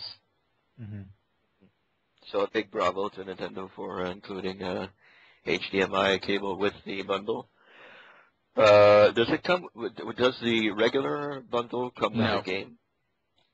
So you have to get if you want a game, basically you have to get the dearer one. So you might as well just buy the deluxe. Okay, so yeah, because you're going to be paying the same price for the game anyway, separately. Yeah, pretty much exactly. So I don't think regular ones are going to be sold unless people don't really all have the money. Yeah, I think it's just basically one of the reasons why they did that one, just to have, we'll have this system, it's only $300. Pretty much just for those people who just want the system itself, though. But again, they're not going to have anything for it, though. They need to go and get a game, and it's going to cost more to get a game and that system. Well, it is backwards compatible, so I guess you can Wii stuff, I guess, though. But why would you want to just get a new system just to play Wii stuff? HDMI and all that, and I'm playing, regular Wii games. No, I don't think, But no, I'm not getting one at launch. Maybe, if the games become more interesting, I'll probably take a look at it, but not at launch, no. What about you, Derek? Just a couple things. I was going to mention that the games for the Wii U are $60 now instead of $50 or less, like the Wii games are now. Yeah, I just mentioned that. You must not have heard me, but I mentioned it briefly. And I was going to ask you for Monster Hunter. Have you played any Monster Hunter games, and what do you think of them? Yeah, I mentioned then as I Monster Hunter Try. I have for the Wii. I played like an hour off, and that was it. And it's a good enough game, but I'm not really affiliated with that series. So I have Monster Hunter Second or something on PSP. I mean, I like the design of it. The problem is the controls, I think, are just shit. the fact is, there's no lock on. And they're slow as hell to like even attack, and it's like I don't even know what the hell I'm doing. But I like the idea of like fighting these, huge, dinosaurs and stuff. But yeah, I don't know. Apparently, it's a pretty hard game, right? Also, I heard. I don't know. Is it hard? For me, yeah, I couldn't defeat anything because the controls are so shit. And I don't know what the hell I'm doing. Yeah, it's one of those games like you can play it online though. But the Monster Hunter, I think the PSP ones, like the later PSP ones, have online, and the Wii one has online as well. So, but like I haven't played enough of it though to warrant how difficult it is. And that game is fucking huge in Japan. Yeah, it is. Right? Fucking Japan goes ape shit over that there series. It sells very well. It's like that's probably one of the reasons why PSP over there and that there still does well, rather than over here where PSP is pretty much dead in the water now. No one cares.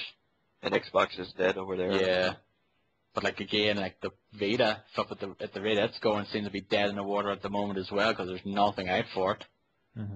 Like I still haven't picked one up, and at this rate I won't be picking up one for a good while because there's nothing out for it that I want. Like that's been out since February. One game I want for it. Well, one game. Gravity Rush, that's it. And Well. it's not worth paying £200 for or whatever. Yeah. So there, Wii U answer the launch. question. I was thinking about it, but then after this, event and finding the price out, and there's really not a whole lot of games that I would want besides ZombiU and maybe that Lego City Undercover game, and I don't even know when those come out, so I don't think I will be buying it on launch. ZombiU is out at launch though, but I don't know about I think Lego City Undercover. Well, not like November 18th launch. They don't even know. We don't know an actual date yet. Yeah, I think ZombiU is launch date though, but I don't know about Lego City Undercover. Because I know ZombiU is launch here. window. Launch window. Yeah, Lego City Undercover's launch window, but ZombiU is coming out here launch date. I know that for November 30th, because it was on our Nintendo Direct. So I know it's coming out launch day. So, but and Rayman Legends as well. But yeah, so you're not getting one at launch. Then you're gonna wait and see. I don't think so, unless something changes in the next month. Some like new game or something. I don't know, but Month and a half. probably not. No. I might wait for Christmas and just like get my family, like some of my family, just to pay for some of it, and I might get it myself. I might do that though. But yeah, besides like ZombiU and like besides Rayman Legends and maybe ZombiU, just I don't really see the appeal at the time being. Like that wonderful 101 game I really want to get, but I know it's not out at launch. It probably won't be out till next year. Bayonetta 2 won't be out for at least a year after it's come out. Lego City Undercover looks cool, but I don't know when it's out as well. And New Super Mario Bros. U, like I'm just kind of get a bit tired of that series, and still don't like the fact that the same sort of two games, have come out like a couple of months from each other. Yeah. Do you guys think the launch of the Wii U is going to be bigger or as big as the launch of the Wii was? At this point, no. I don't think so. They don't have enough No, me neither. software, I think, yet. I mean, they don't have anything that's definitive as far as the actual launch day, except for two games for US. Nintendo Land and New Mario U. That's it. Yeah, and the fact is, like the people, like there's a lot of like the Wii was some sort of new, like kind of revolutionary thing back then as well, like this whole motion control thing. And therefore, a lot of people want to try it out and want to buy it for their families and, get Wii Sports, which is like a really accessible game for everyone. But for this here, a lot of people know what it's all about now, like the whole, gamepad and Nintendo Land. So, I'm sure it'll probably still sell pretty well, maybe, because it's like holiday season and a lot of people would probably get it for Christmas. But in terms of the Wii, is it going to be like the Wii were sold out everywhere and you couldn't get one for a couple of years? I doubt it. Yeah. I doubt it also. I don't think it's going to be as big as of a launch as the Wii originally was. We'll see if they run out of consoles. We'll see. They'll probably limit the supply at that's so what I that think. it'll look like they sell out. Yeah. If that's the case, that's a fucking cheap ass move in my opinion. Well, Well, that's my opinion. What they did with the Wii for the longest time, they just purposely reduced the amount of stock that they sent. Yeah, I probably would agree with that sentiment, because the fact is, it's all right for like maybe first few months, for like a fucking year, 2 years, like seriously, like really. Yeah. So like 2 years, I think it was like at least 2 years, and people still couldn't get it. And I was like thinking to myself, man, I'm so glad I got this at launch. I pre-ordered mine at launch, and no way I wouldn't have liked that whatsoever. So, is there anything else you want to say about the Wii U before we move on? No, I don't think I don't think I have anything to say. What about you, Darren? Nah, I'm fine. That's pretty much what I want to say. Like I'll get Derek? one. I might get one launch, or might get one at Christmas. It just depends. What about you, Derek? Nothing else? I can't believe the deluxe one only has 32 gigs of memory. That's like nothing. Yeah. I mean, you can get an Xbox 360 with 250 gig hard drive, right out the right out of the box, and that's not even well, I mean, I guess that is they still do have that 4 gig version, which is like crap, but 32 gigs, seriously, in 2012, that's just insane. Yeah, that's Nintendo for you. Sorry to say, but I mean, yeah, you can use what, SD cards like or something, or they don't even have USB on there, do they? I think you might have to use like external drive or something, apparently, because that's what I've been hearing about as well. Yeah, just get like I have a terabyte external drive. I'll just use it if I want to download stuff. If I run out of space. I don't even know if you can use USB. I think it might be those SD cards, and that's it. If that's the case, that's ridiculous. Yeah. Yeah, that is a little weird. I don't know. So we'll just have to wait and see, I guess. Do you guys want to go into the question of the week before we talk what we've been playing? And yes, go ahead. I'll just get the stuff from my Twitter feed here. All right. So the question of the week, if I can find it. Question of the week: do you use strategy guides, and what are your thoughts on them overall? That was the question of the week. We got 3 answers on the Facebook. Okay, so Pierre goes, I don't. I find them expensive, and I can usually find what I need online, which is absolutely plausible. I mean, if you're looking for something, we talked about it last week, you can find it online, YouTube or Fax or anything, Game Fax or something like that.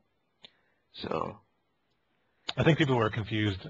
They thought maybe specifically only strategy guides and not just FAQs and videos and stuff. That's probably my mistake. What the fact is, I kind of maybe structured the question wrong. I should have just said, did you use guides like FAQs, etc. So my mistake. Okay, no problem. So we got 2 other answers. James Alexander Jones goes, used to use strategy guides. That's all the answers. And Travis, who we had on a couple of minutes ago, says, much like condoms, only used when absolutely necessary. So that's a pretty good answer to the question, I guess. Okay, so that's what we had on Facebook. What about you, Darren? We got one from a certain Mr. Logan that me and Dennis knew back in the day, James Logan. Yeah, I think Derek knows him also. James Logan. It's James Logan. Mr. 24 and 0, Call of Duty 4. Yeah. He says, I don't like using them on my first playthrough. I like using them post-game, though. It's kind of methodical and soothing. So, he doesn't like, basically, if he wants to play through a game again and wants to find everything, then he uses them post-game play, or if he wants to go through another time, pretty much, which I can understand. And Stephanie says, I use strategy guides mostly for RPGs and some action adventure games. Started collecting the collector edition ones for some of the games that I really love.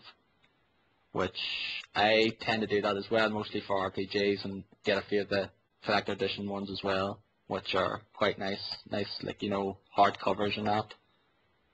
That's everything on the, yeah. That's everything? Okay, so we haven't come to, I guess, what can we say about the question of the week if people are going to get a Wii U? Yes, I think that would be a good question of the week for people. Are you getting a Wii U at launch? Or this year, like by the end of this year anyway? Launch window or launch day, Yeah. or, you know, just specify what you're, if you're getting one, if not, you know, it's all right, I guess. There'll be a lot of yeah. yes, no, yes, no, yes, no. Yeah, kind of, you know, tell us the reason why. Let's just say why you're not or you are getting one at launch or launch window. Give us a reason so we don't try to just go yes, no, yes, no, yes. You know. So that will be a question of the week. Okay, I guess we'll move on to what we've been playing. What we've been playing this week, I guess. Oh, Darren? you fucking bastard. I wish he had, So, yeah. I think he's probably barely played anything though compared to me. Right, yeah, probably. let's go through some of these quickly. I finished Binary Domain on Thursday night before I headed to work. So I did. I mentioned this to Dennis yesterday. Yeah. Very, very good game. I really enjoyed it there, and I'm kind of glad I went back to it though. I just don't know, I just looked it on my shelf. It's like, yeah, you know, I'm going to go back and play this now, and very much enjoyed it now. And very, very interesting story though. Like the story's not the best now, but it's like decent enough now. Like experienced worse stories in video games now, and it's just a really good, you know, balls to the wall action game, just similar to, you know, Gears of War and Vanquish, where you fight these like giant mechanical robots, and you know these robotic creatures and that there as well, kind of like what you do in Vanquish. Very much enjoyed it though, and I don't know if there's going to be a sequel. I'd very much like to see one. The end after the credits, I believe it is, might hint at one. Yeah. So who knows? But I very much would like to play another of these games though.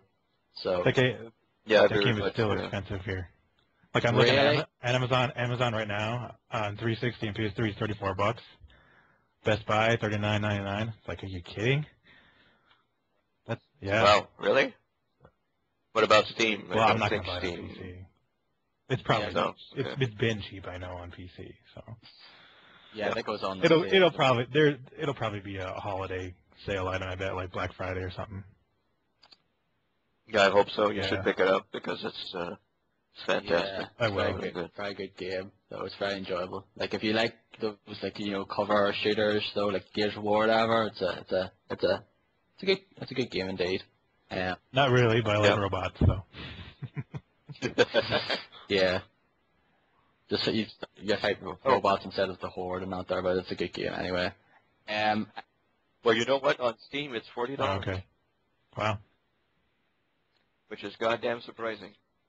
But I think it only came out there on Steam like maybe a few months ago, so I think it just came out. I think it came out like a few months after it was released on the consoles, hence the price. But like, consider the fact you got it for what, I think it was $20, wasn't it, Dennis? Yeah, I got it. I went into a store here in Montreal, and you know, I just said, "Hey, do you guys have Binary Domain?" "Yeah, we do."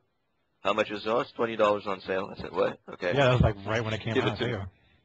Yeah, I got it like not long after as well, like a month or two after it came out, and it was like I got it for like £12 odd, which is roughly pretty much the same price I paid for it than Dennis did. So we both got lucky there.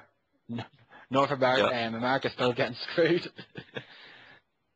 Yeah, that's funny. That's kind of weird that it's still $40. Yeah, but then again, the place I work at Sainsbury's has FIFA 12 for £45, which I still find fucking ridiculous considering the fact the new one's coming out soon, making that game obsolete pretty much.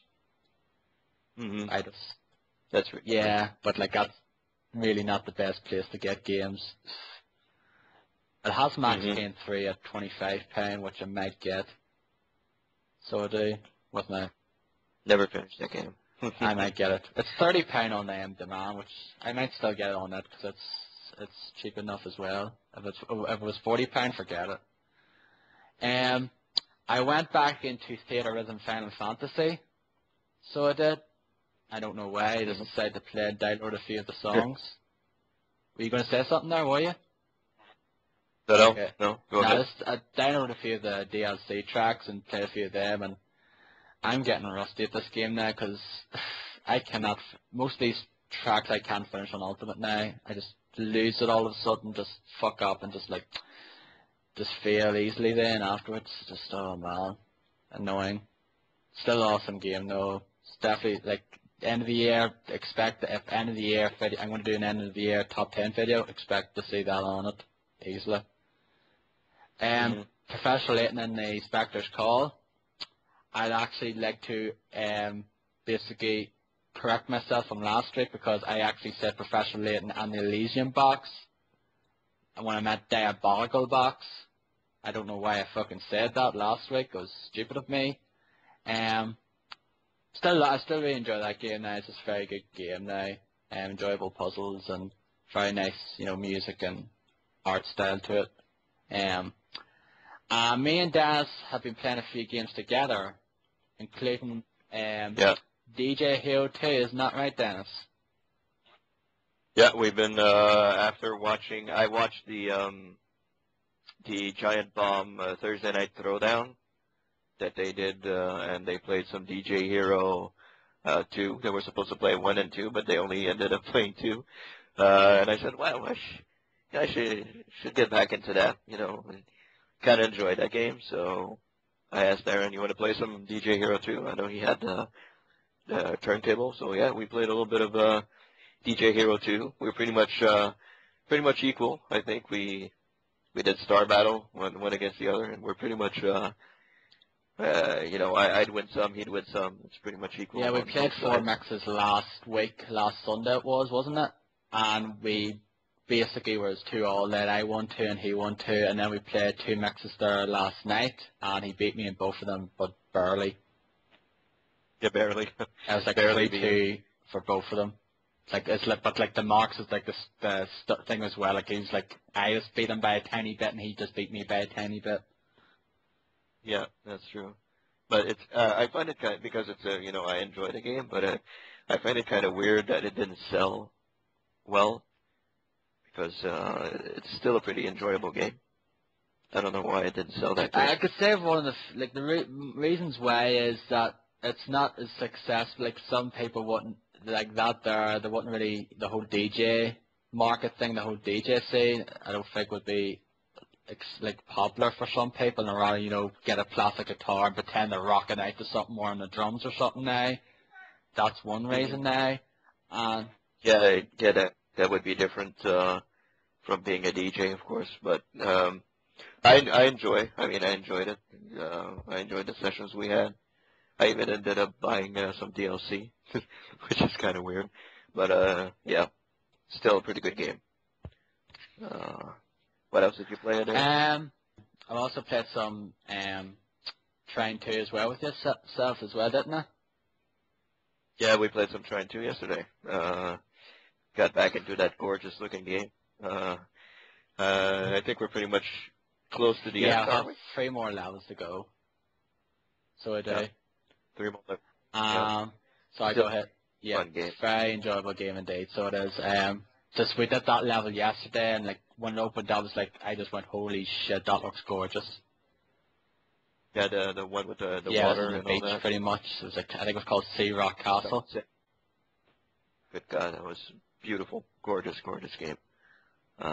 Very good game, also very fun playing co-op in that game. Few annoying parts we had there during our session yesterday, though, but still love that game. Though it's just absolutely gorgeous game. Yeah, you can end up yelling at your your co-op partner, but Because you're screwing up a little few times, though. Unfortunately, I got a bit annoyed though, but it wasn't like rage quitting. I was like, God damn it, Des, and then cut off. yeah, Darren's Irish side shining there. But yeah, it's a very good game, very enjoyable. I played the F1 2012 demo there this morning, which Oh, how's that? I think is fine, but I really suck at them. So I do. I just try, like, I played on medium now. It's like you play as a young driver test first of all. It's just pretty much like a tutorial thing I did first of all, to sort of work your way out of the track, and then you can play like a race in a season challenge mode then, which I did. Did the qualifying, which I got like 20th, and then I played a bit of the race, a few laps, but like I'm not going anywhere. I'm really crap, and like sometimes like swerve about or crash and cause a collision unintentionally and get penalties and that. I was like, yeah, I want to be good at this game. It's like a well-made game, but I just suck at them. I think it's a gorgeous game. I played F1 2010 a couple of years back, and I really enjoyed it. I was doing pretty well, except I had a couple of assists on, of course, because F1 is not like your regular Burnout or Forza or stuff like that. It's a little harder to control and all that. But I really enjoyed F1 2010, and I saw that 2012 was on sale on Steam for 20% off. I almost bought it. Like I was very close to getting it, but I didn't. Kind of regret it now, but I guess was thinking about Borderlands, and I have an HL that I'm playing a whole lot of. I'm in a tournament and in a season with a couple of people. I'll talk about that a little later. But yeah, it's a good game. It's a great game. I really enjoy F1. I really enjoyed the 2010 one. It was really good.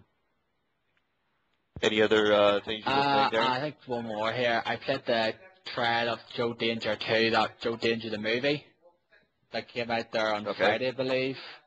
So it's like the follow-up to Joe Danger. It's just a wee motorcycle sort of stunt V games, kind of a bit like Excite Bike, but with stunts and all that there back in the day.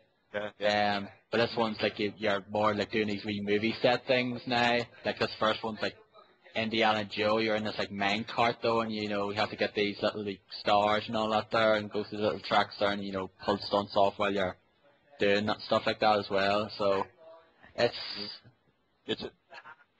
a little bit like what was that game that came out? That car game that you had stunts you had to do, and what was the name of that game? I can't remember. Is it a little bit like that type of game? I really cannot remember. I'm sorry, guys. Was it Xbox Live Arcade now? Was it or not? No, it wasn't Xbox Live Arcade. It was a retail game. It came out maybe 2 or 3 years ago. Right. I cannot remember the name. I'm sorry, but you had to do stunts, and you had to complete the stunts to complete the level and all that. I can't remember the name. God damn it. Is it a racing game? It's some sort of a racing game. There's a bunch of different Flat Flatout Out? games. I think. Stuntman Ignition. Yeah, that's it. Stuntman. Oh yeah, that's right. That's the Stuntman. Yeah, but like the stunts and that they're not really necessary now. But if you want to get like rack up your points now and try to beat friends, then yeah. But like you can just go through them and try to get like the medals and stars and things like that now. Okay, But like then again, that might be it might be different in the full game now. Where you just try the trial there for like 5-10 minutes there this morning as well. Okay. And I think that's anything pretty else? much it now. I don't think I can. Oh, sorry, there is one more thing. How can I forget this now?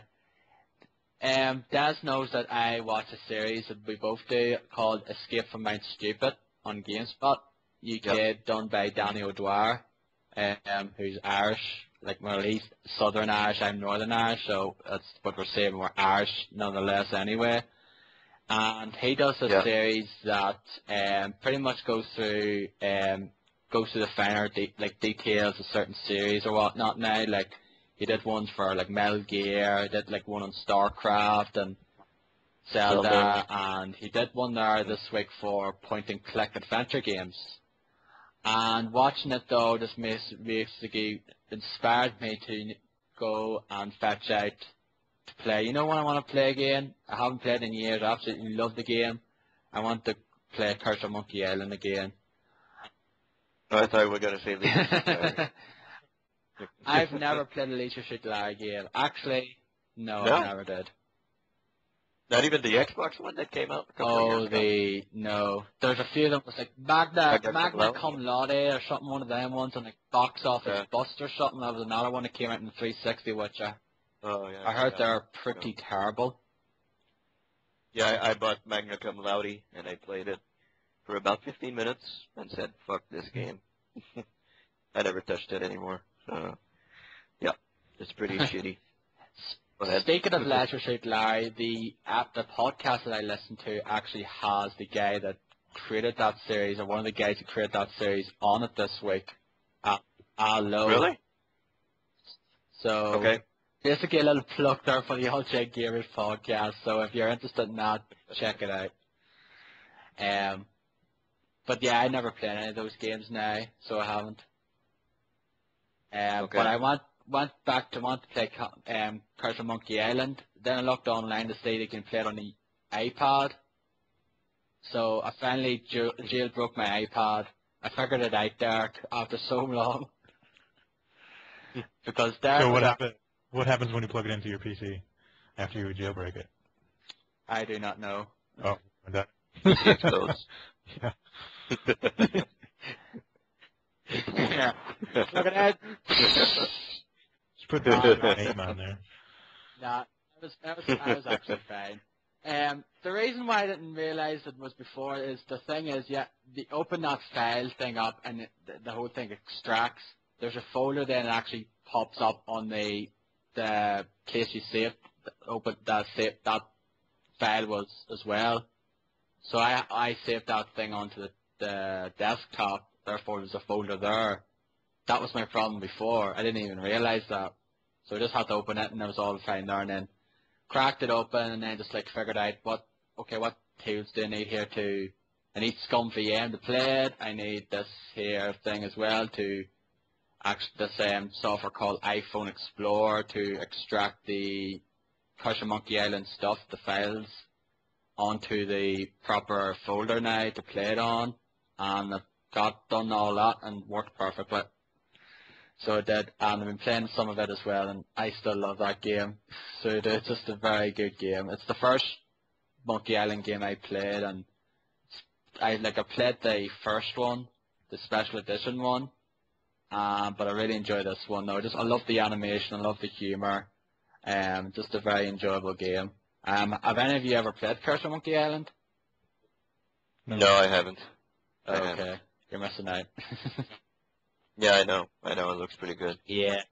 It is still considered a bit wrong, I guess, to play it on an iPad though, but just basically let you know I didn't download the game. I actually have the original game, so in a way I'm playing it. But I'd still jailbroke my iPad though, but it's my iPad. I paid fucking £400 for it, so why the fuck not?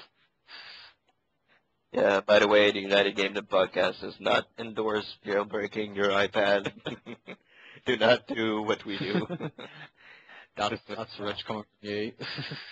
You won't do it now, but I did it anyway. But I just really gonna use it for that there. I'm not gonna download all sorts of fucking weird ass applications now. You know, I'm sure there's loads of other stuff you can get there as well, but that's pretty much just using it for it and maybe ROMs and things like that from time to time, but that's pretty much it. Can you un-jailbreak your iPad? I believe you can, because I was actually looking up at that as well. I think you just basically restore it back to factory settings. Oh, okay. I think it's basically go onto your iTunes and then you plug your iPad in and go to restore factory settings and see if it works there. But if it doesn't work, then there's this other thing as well, I believe you can look up online. So if I do want to, get it back to the way it was without before the jailbreak, then I can do that. So I'm just glad of that there, just in case something goes wrong with this setting at the moment. if you can't update it, if you can't update your software, maybe it's because it's jailbroken. Could be Yeah, that. that's the thing is where I can't update it now.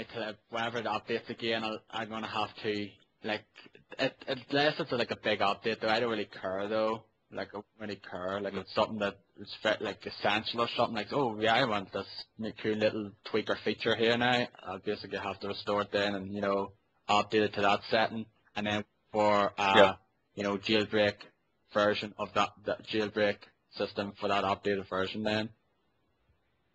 So. Okay. Yes. So anything else? Is that it? Sorry for running on again. No, that's all right. We know you play a lot of games, so Yeah. there you go. Derek, take it. Okay, not a whole lot, just a few little things here and there. I did play a bunch more Sleeping Dogs on Sunday last week, which was the day, I think it was the day after we recorded the podcast. I got to the wedding story mission, which, I mean, it was really good, but, I mean, I totally saw that coming. So Of course. it's kind of like, okay, Yeah. well, that was pretty much expected. Not to spoil anything for anybody, but yeah, you see it coming a mile Yeah. away. Wedding? Yeah. Yeah. Well, not the wedding per se, but what's going to happen at the wedding. Right. You see Yeah. it coming. Who's a getting mile married? away. Is it you, is it, I guess? Or I assume so. I don't know. No, No. not Okay. your character. No. Right. So, and I've actually been doing much better at combat now that I have my face maxed out. I have almost all of the combat moves, except for, I think I'm missing 2 Jade statues. My police level is like, I think it's either maxed out completely or just 1 level to go. But then my triad experience is still kind of low. I'm probably still like level 5 or maybe 6 on that. But I think the triad level goes up when you do races. I think your face goes up with races. Oh, okay, so nothing. I think goes it's up only with triad, I the think, green right. missions, the story missions. Yeah. So yeah, I'm definitely having a lot more fun with combat. I know you had mentioned to just like counter it constantly until your face meter goes up. I tried that, and that just seems to take a lot longer. So what I do is I counter, and then maybe I'll hit him a couple times, and then I'll wait, counter, and hit him a couple more times. Kind of do that, Okay. and that seems to work pretty well. Okay. Before you went into combat, did you go get I a do that all massage? the time, yeah. I always go get all the Okay. buffs, like the health buff, health regen, and like the melee bonus, and the Because if you have the massage, it's supposed to go up way faster. Yeah, I do that, yeah. So yeah, I'm definitely having a lot more fun. I finally bought a Class A car. I bought the most expensive one. It looks like some weird, I don't know, Pagani's Honda or something weird. But it's kind of hard to control, but it's really fast. So I haven't tried a Class A race yet, but there's a bunch of them to do now. So yeah, I'm really enjoying that game. I wish I want to buy it. The thing is, I've already gotten so far in it. I don't think I can. I want to pay like $50 for it. I want to pay like 20 or so. So I mean, I guess maybe if I get another free code from Redbox, I guess I might as well just rent it again because they're gonna have nothing else that I want anyway. So so yeah, I'm playing that, enjoying that. I played a little bit of the Transformers Fall of Cybertron multiplayer. Actually, last weekend. I haven't played it this weekend because this weekend they have double XP. But I played it last weekend, and I don't know. I didn't do as well as I did the first time. I think probably because people are better at it now. And what I wanted to do was buy the Dinobot DLC pack, where you get to play as 4 of the 5 Dinobots in the multiplayer modes. But I don't think I can justify $10 for just new character models. That's a lot. I mean, if it had some maps or something, then maybe. But I don't know. That's a lot. $10 for that is a lot. Yeah, it's a little expensive for modifications on your characters. It's I mean, as much as I love the Dinobots, paying $10 for just that is a lot. So I'm probably not going to do that unless it goes on sale at some point.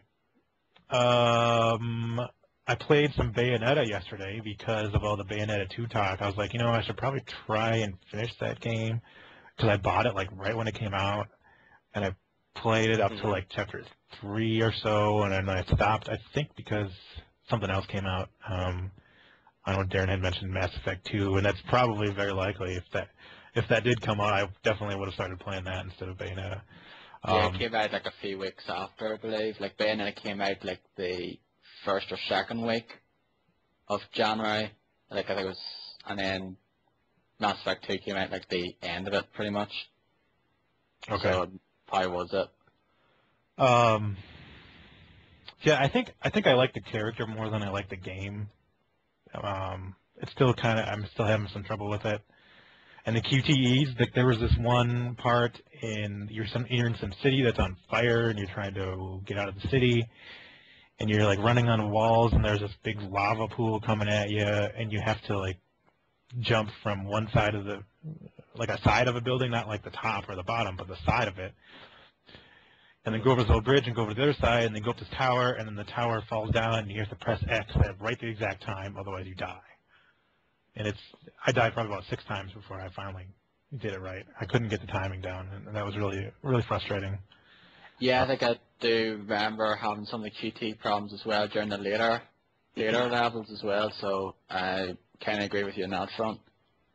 Yeah, and I absolutely hate QTEs. I hate that. I'm with you on that one.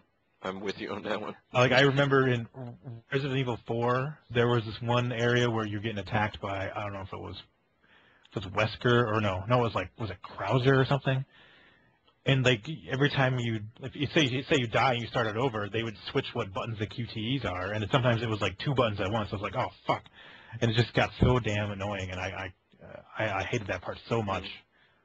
And one thing I applaud Darksiders 2 for not having that many QTEs. They have hardly any, and it's great. I mean, it gives you a chance to actually watch what's going on instead of sitting there looking at the bottom of the screen waiting for the goddamn button to come up. Yeah. Yeah, I hate that. I really hate QTEs. I think there's like 1 or 2 or something over. Was there QTEs in probably was like there's like 1 or 2 in Darksiders. Yeah. There's hardly any. So yeah, there is that button prompt now for like the execution. Well, that's just one thing, yeah. Yeah, but that's not like, in terms of QTEs, yeah. But normally, like at the end of boss fights, you just like climb up on things and you hit them like in the God of War and stuff. But this is you just finish it. That's it. You just watch him like murder this guy. So I definitely appreciate Darksiders 2 for limiting the QTEs. Last thing I'll mention, I actually forgot to mention this last week. I bought the Simpsons arcade game on Xbox Live Arcade because it was on sale for 400 points instead of 800. I actually forgot to mention that myself. I did that. I played a bit of it myself. I got it as well. Last week I played it all the way through as Bart, and I played through all 8 levels. And some of those levels I don't even remember seeing, and maybe I had never seen it before until today. Like the Dreamland level where you're fighting like donuts and like saxophones and devil bards and stuff. I never remember that level at all. And some of those bosses, it's like, who the hell are you supposed to be? Like, there's this like drunk guy in Moe's Tavern. You fight like a bear. You fight like some samurai dude. Like, are these people are these people even in the show or what? So it's just the fact is, they came out in '91, that game, I believe, and I was like, therefore it was only a couple of seasons. Like goes to show how old that game is when it shows you Smithers has like the purple hair and it's like black. Yeah, I guess I didn't remember that old. Because that was Smithers was back in like the first season. He had like purple hair and he was like brown black colored instead of like what he is now, which is weird as hell. But yeah, that pretty much shows how old. I think it is 91. That game is. I just looked it up here, but I believe that is the case. Yeah, the show started in 89. 89. What 87 though with the the shorts though, but properly 89. Mm-hmm. And actually, I played it last night with my friend. A friend of mine came over and we played it all the way through. I played as Homer this time, and he played as Bart. So got one other achievement. I know there's one where you play as each of the characters get an achievement. There's one where you play a 4-player game, you get an achievement. And And there's one where you have to finish the game in less than 30 minutes. I could have sworn we did that because that was pretty quick, but I didn't get it. So, Mm-hmm. so yeah, the game isn't very long if you're playing with more than one person. You know, you can get done pretty quick. That's for sure. But yeah, it's like a nostalgic thing playing that game. So. Did you ever finish it in the arcade? No. No. I only remember playing like the first 2, maybe 3 levels in the arcade, and that's it. I do remember getting to Mr. Burns at the end, though, but I don't remember ever actually beating him. It was pretty rough in the arcades, as I remember it. I think it was pretty tough. Of course, like every other arcade game, they made it like really hard so kids would pump out the quarters. Bingo. And then later on would be the dollars. Yeah. The quarters and then the 50 cents and then the dollars. Yeah, I went to an arcade, just a little side step here. I went to an arcade in Wildwood while I was on vacation, and there were machines over there that were $2 to play. Yeah, that's the case with some games nowadays as well. Like $2 is like ridiculous, and especially the fact is you could put $2 and like play for like maybe a minute or two, and then all of a sudden you have to put another $2 in. Yeah. Yeah. That's really that's really crappy, if you ask. That's why arcades are pretty much dead now. One of the reasons why. That's why. Yeah. They don't exist anymore. Yeah, I think we finished here. it in like 10 credits or so last night, so that would have been what? Back then, 10 times 25 cents. What was that? $2.50? Then they raised it 50 cents, and raised it $10 or $1. So yeah, I mean, that can be expensive. Yeah, that's true. That's depending on what time of, what year you're playing it, I guess. For sure. Yeah. So, yeah. But yeah, that's pretty much it. I'm just highly anticipating Borderlands 2, which I took off Tuesday and Wednesday off work to play, and I'm going to go to my local GameStop for the midnight launch on Monday night at midnight and pick it up and play it until I fall asleep on the sofa. Yeah, you'll be 4 o'clock in the morning and you'll be there passed out with a controller in your hand, getting shot to death all the time. Yeah. So if anybody wants to play co-op with me, let me know. My gamer tag is the same thing as pretty much everything else, so I think you can figure it out. I'm not going to bother playing with you. Fuck you. Yeah, I think we'll all be playing that game starting Tuesday. No Thursday with me, fortunately, because it doesn't come out here until Friday. That sucks. Yeah. Did you pre-order it on that one site that sends you it early? Yeah, I'll probably get it Thursday, because usually one game's playing. I might get it Wednesday, you never know. I might. If it's Wednesday, great, that'll be even better, because I can play it with you then, I guess. But if not, then Thursday will probably be the earliest I'll get it. Cool, so everybody will be talking about Borderlands 2 next week. So basically, Borderlands 2 will be our main topic discussion next week.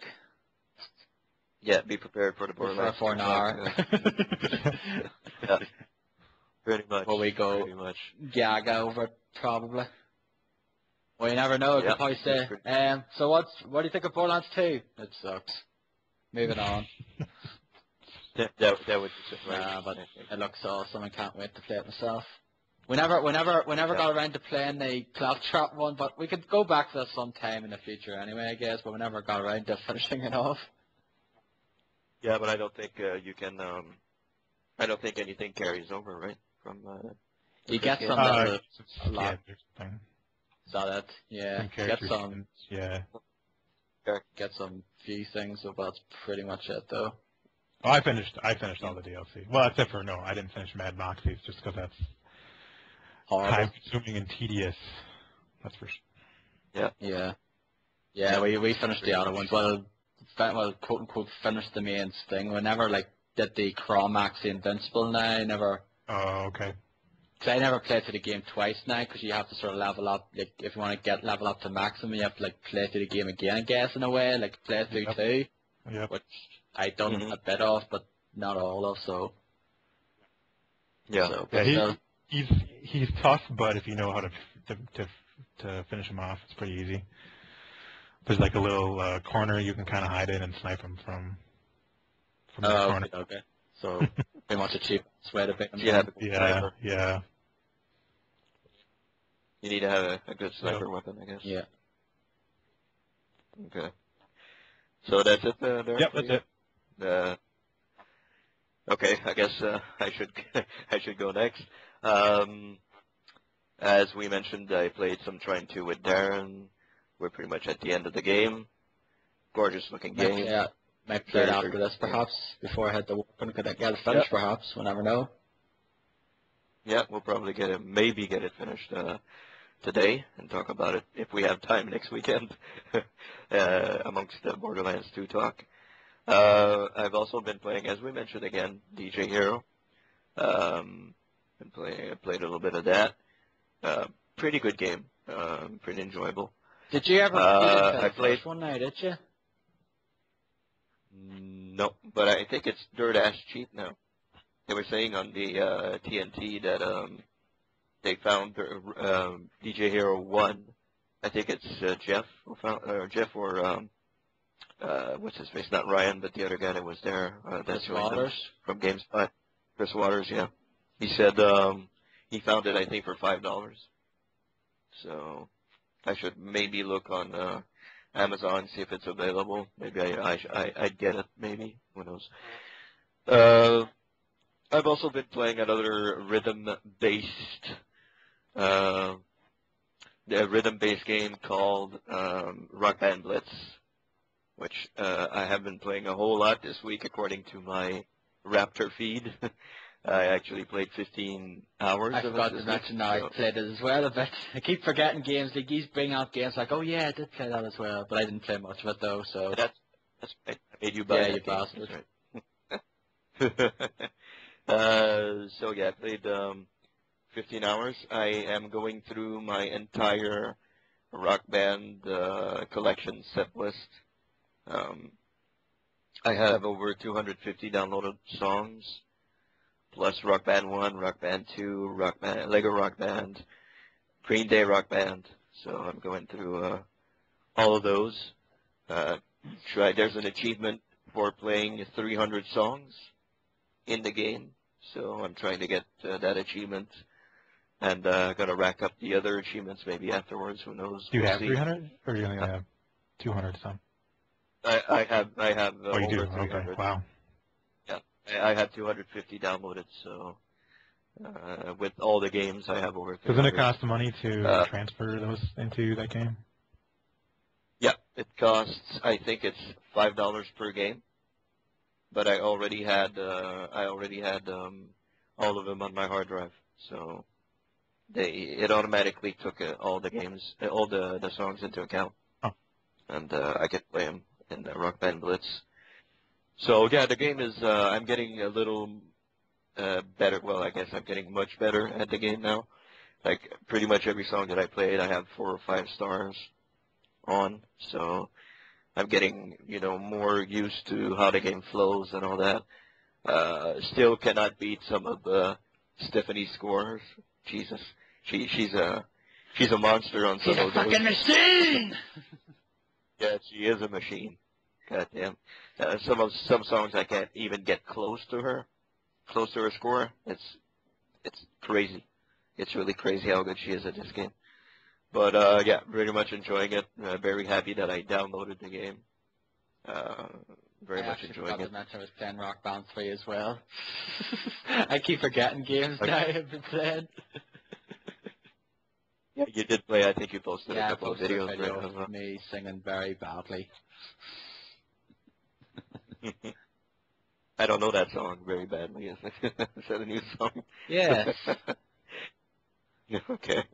And last but certainly not least, a game that came out this week that probably nobody here got and probably nobody listening got, but I got is NHL 13. I've been playing single player. I guess I created a player, as I said, I think last week, female player that I'm playing with in a junior team. You need to play a complete season then you get drafted to an NHL team, then you play in the American League, and then you play in the National League. So I'm still very far away from the National League, but I'm still enjoying it. To be a player is really, really nice, really well made. Be a pro, not be a player, I guess. Very, very well made, very enjoyable. And I also joined an online league with a couple of friends at work. And in that online league, I suck balls at it. I won 4 games. So when I have to control every player on the team, it's like I have a little difficulty doing all of that. But yeah, I'm not very good. I'm not very good at full team NHL 13 playing. So if you guys want to take me on, if some of you out there have a game, you want to beat up on me, go ahead. Yeah, you can do so if you want. Yeah, it's a very good game, very enjoyable if you like the sport, if you like the series. Very good game. In my opinion, the best one in a long while. Not according to the reviews, but who cares about reviews? I don't. Yeah. And I think that's pretty much it. That's pretty much what I've been playing this week. Looking forward, as my 2 compadres here, looking forward to Borderlands 2 on Tuesday. I haven't taken any days off, though, to play it.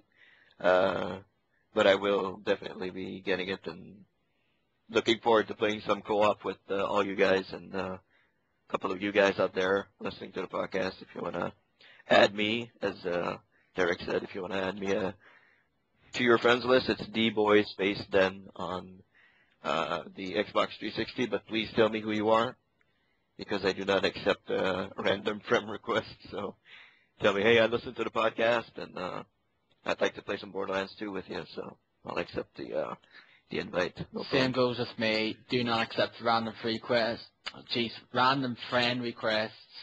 Don't know what I was saying there. My gamer tag is Retro Darrow.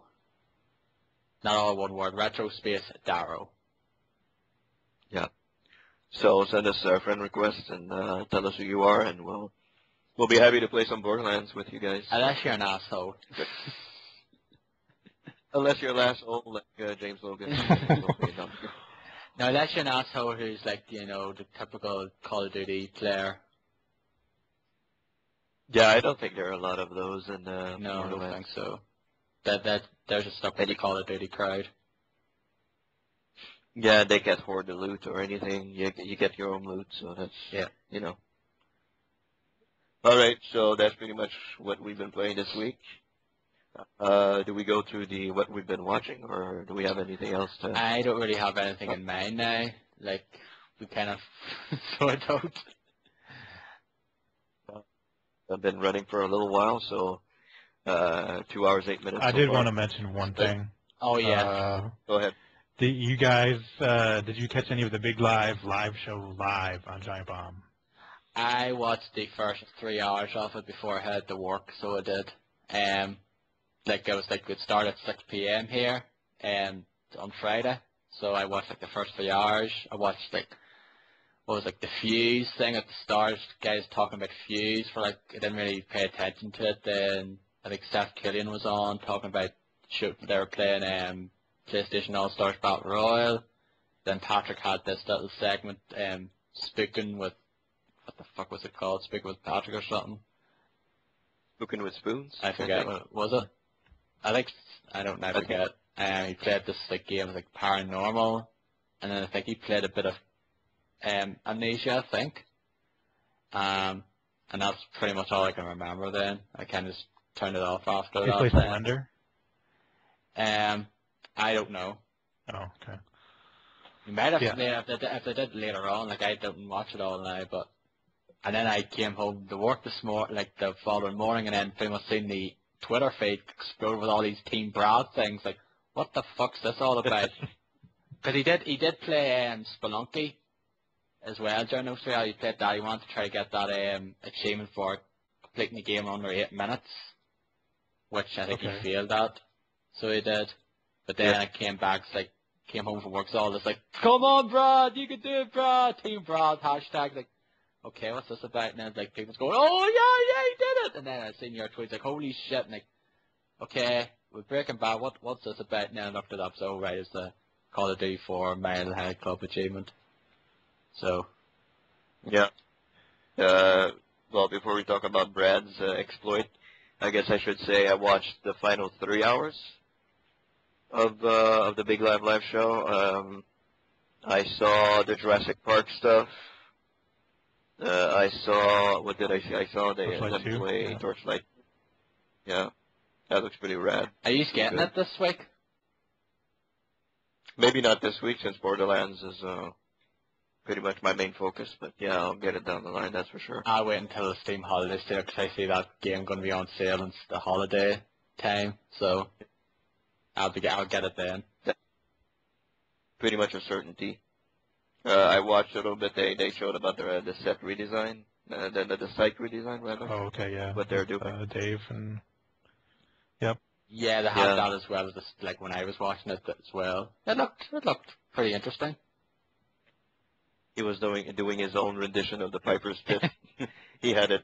He had like a leather jacket and had like the Hot Rod T-shirt on as well, which is yeah. That was pretty cool.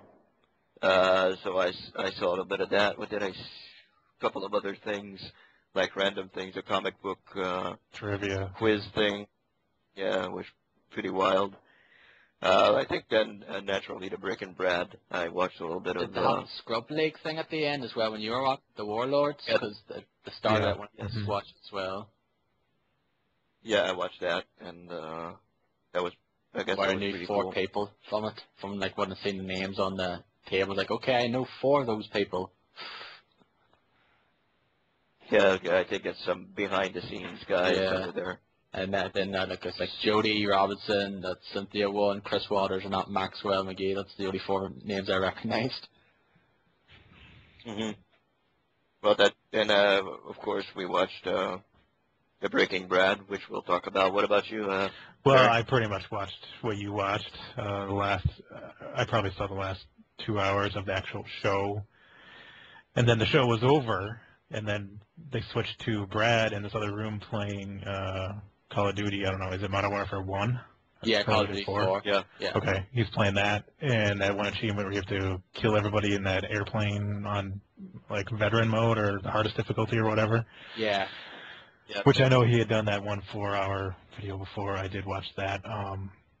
Yeah, and I watched the entirety of that until the show actually, until the stream cut out completely, and that was certainly entertaining. I mean, it took him.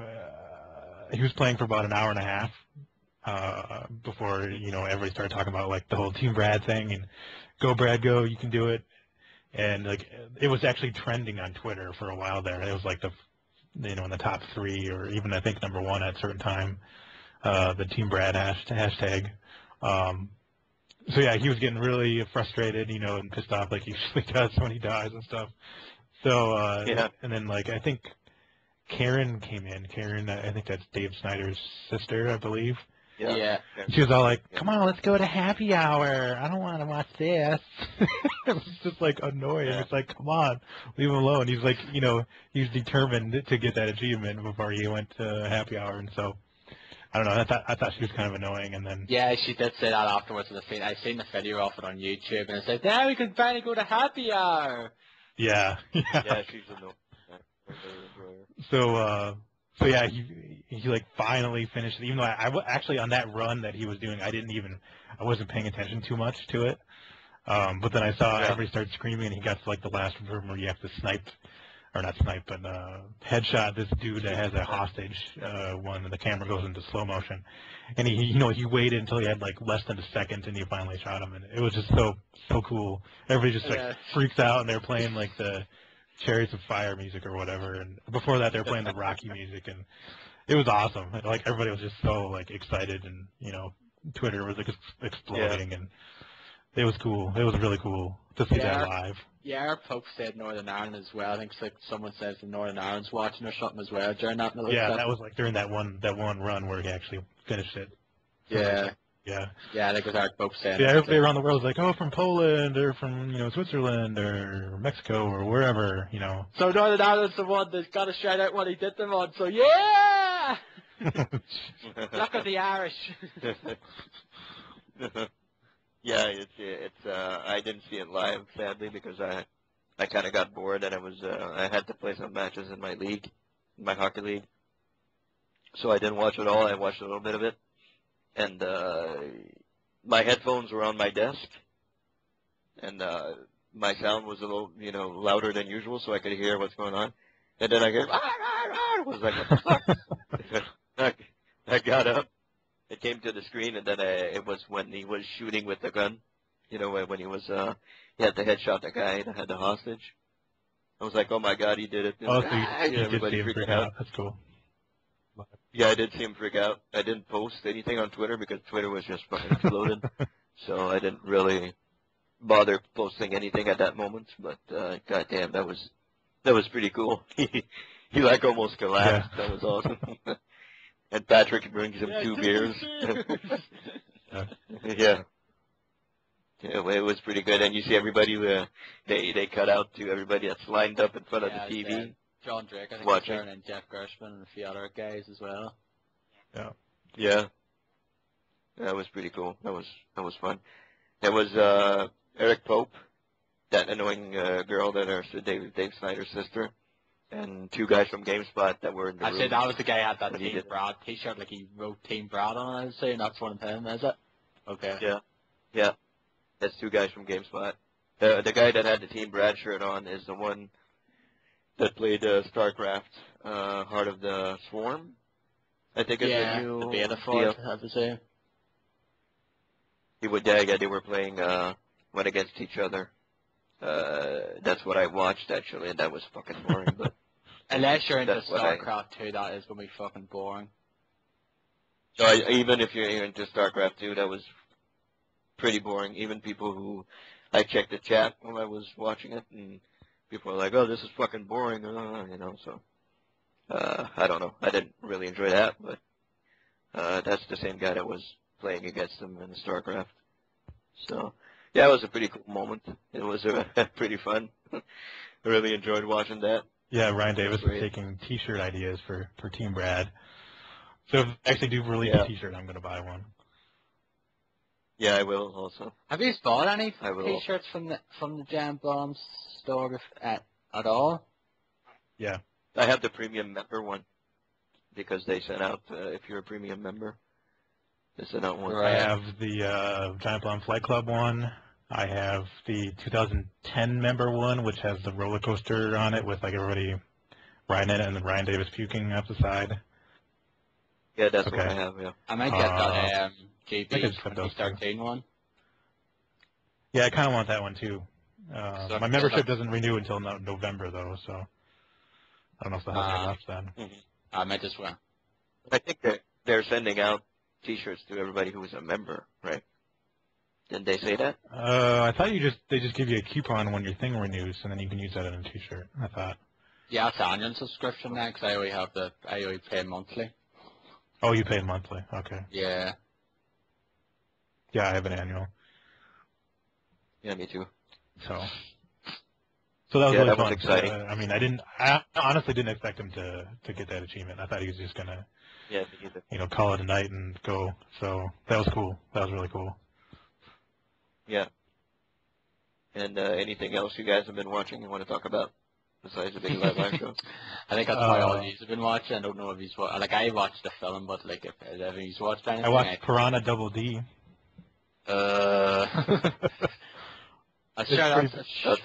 Whatever it's called, Piranha 3 Double D. It's pretty bad.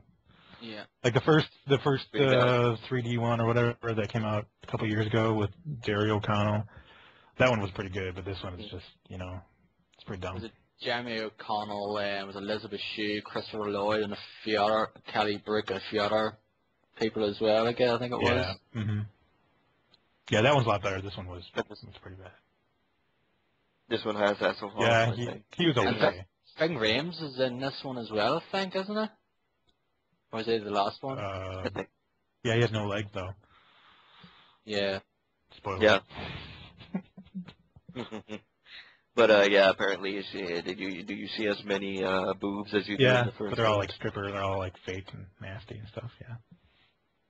Yeah, of course. It's not that great. Top to the fucking ass probably as well. Yeah. So yeah, Christopher Lloyd is in it again, but he's only in there for like 5-10 minutes. Probably gets killed as Okay. soon. No, he's just like everybody thinks he's crazy, and he's researching the piranha and now how they're evolving. So That's weird. Okay. if you want to like have a So- party night where you're all drinking or something, maybe it would be pretty good to watch. But yeah, it's not that great. I wouldn't be. Okay. No, I wouldn't care less on that there. What about you, Darren? What do you think? I watched Beavis and Butthead Do America on Netflix, which I don't think Okay. these guys care for much. I I haven't seen it in a never saw that long movie. time. Yeah, it's a decent film though. It's not great. It's not as like funny as like South Park now, which I still think is quite funny at times though. But it's a decent enough film with Mhm. Bruce Willis and Demi Moore voicing characters. So it's kind of weird, and a few other people as well. But yeah, like I never watched it. Like I remember watching some of the series back in the day as well. And it goes on MTV, and like you watch the thing, and then all of a sudden like cut this music video, and then taking the piss out of it. And sometimes they switch the music video off or something, and switch it to another channel, and there's another music video, and not those clips as well. I know it was brought back recently now as well, but I don't know if it was actually shown here at all. So Okay. it could have been no, but I just didn't really pay attention. Well, yeah, it's a decent stuff, and I just kind of watched a few things. Like I watched a bit of Family Guy again, and a bit of wrestling stuff as well. But that's pretty much all I've been watching as well. So hardly anything either. Okay. But I might watch Yeah. thing again this week because things like tomorrow here on DVD and Blu-ray, The Avengers, or was known as The Avengers Assemble here. So, Yeah. yeah. Yeah, that's right. That's on DVD this week, right? Yeah, DVD, Blu-ray. Blu-ray, it's out here tomorrow, yeah. I'll probably be getting it because I really, really like that film. Yeah, I'm gonna get the Blu-ray also. Great movie. Anything else you guys watch? No, that's pretty much all I've been watching. I watched some Transformers, but yeah. No. I don't think anybody cares. Not good. Not good. Oh yeah, I watched some of Wedding Crashers there last night, which I've seen before. I like that film. Yeah. Wedding Crashers? Yeah, that's a pretty good movie.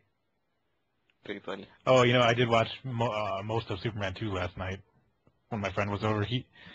Apparently he had a bet with some other friend of his that whether or not Superman and Lois Lane had sex in the movie or not.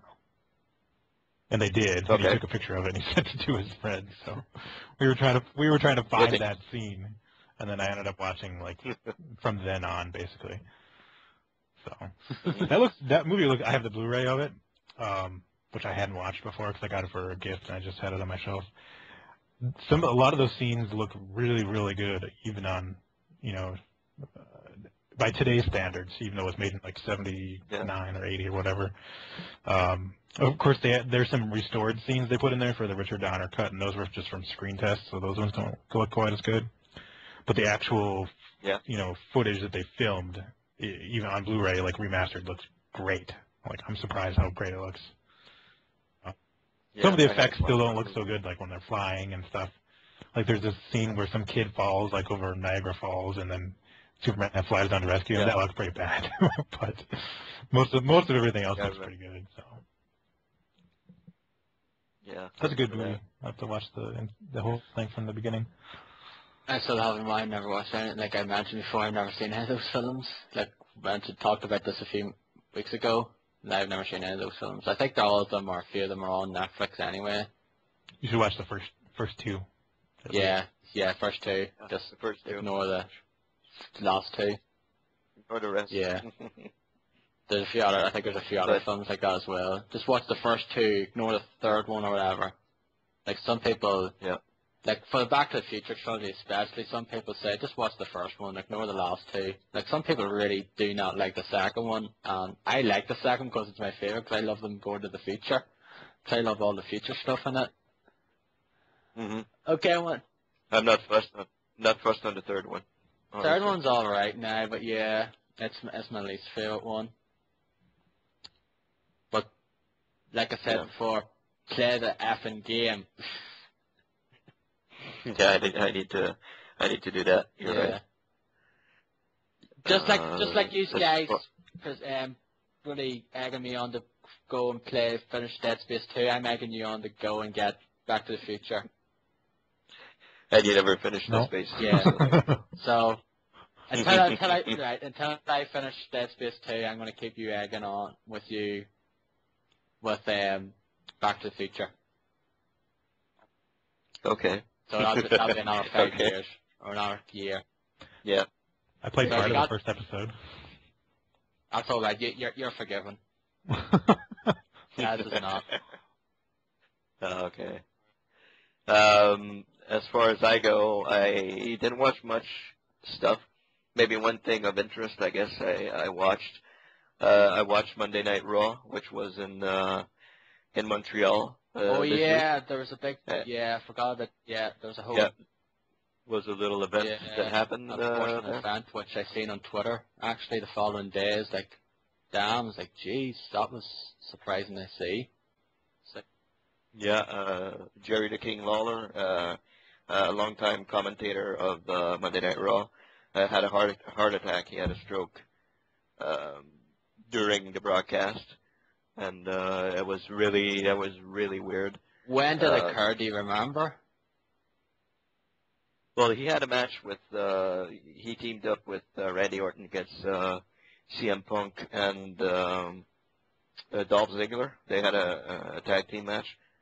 Then after that, he went back to his commentating seat, and there was another tag team match that happened, and that's when it happened. Like, I was watching, just like spying on the TV, not really paying attention, and then all of a sudden I see like all four guys are in the ring, but I see a stretcher pass by, like the commentating completely stopped.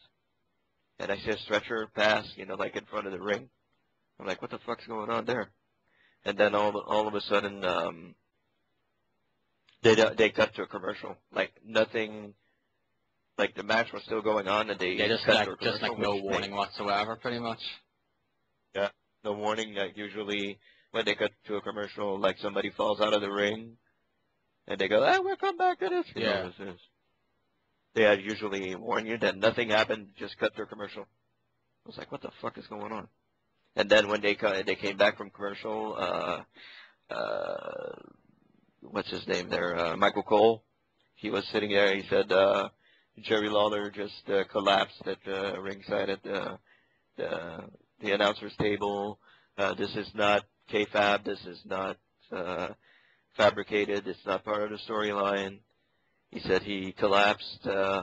He was still conscious. He was, he was looking around and all that, but he did collapse, and he was taken away at a hospital. And you could see his voice was like breaking up and trembling and all that. And he said, for the rest of the show, I will not do any commentating.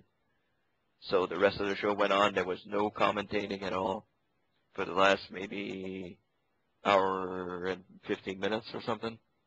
Like, there was no commentating at all. It was just the matches and the ambient sounds and all that. That was really weird. I was like, oh my god, okay. And we found out like the day after or something like that he was all right. Actually, Wednesday, Michael Cole tweeted that he talked to Jerry Lawler and that he was doing fine.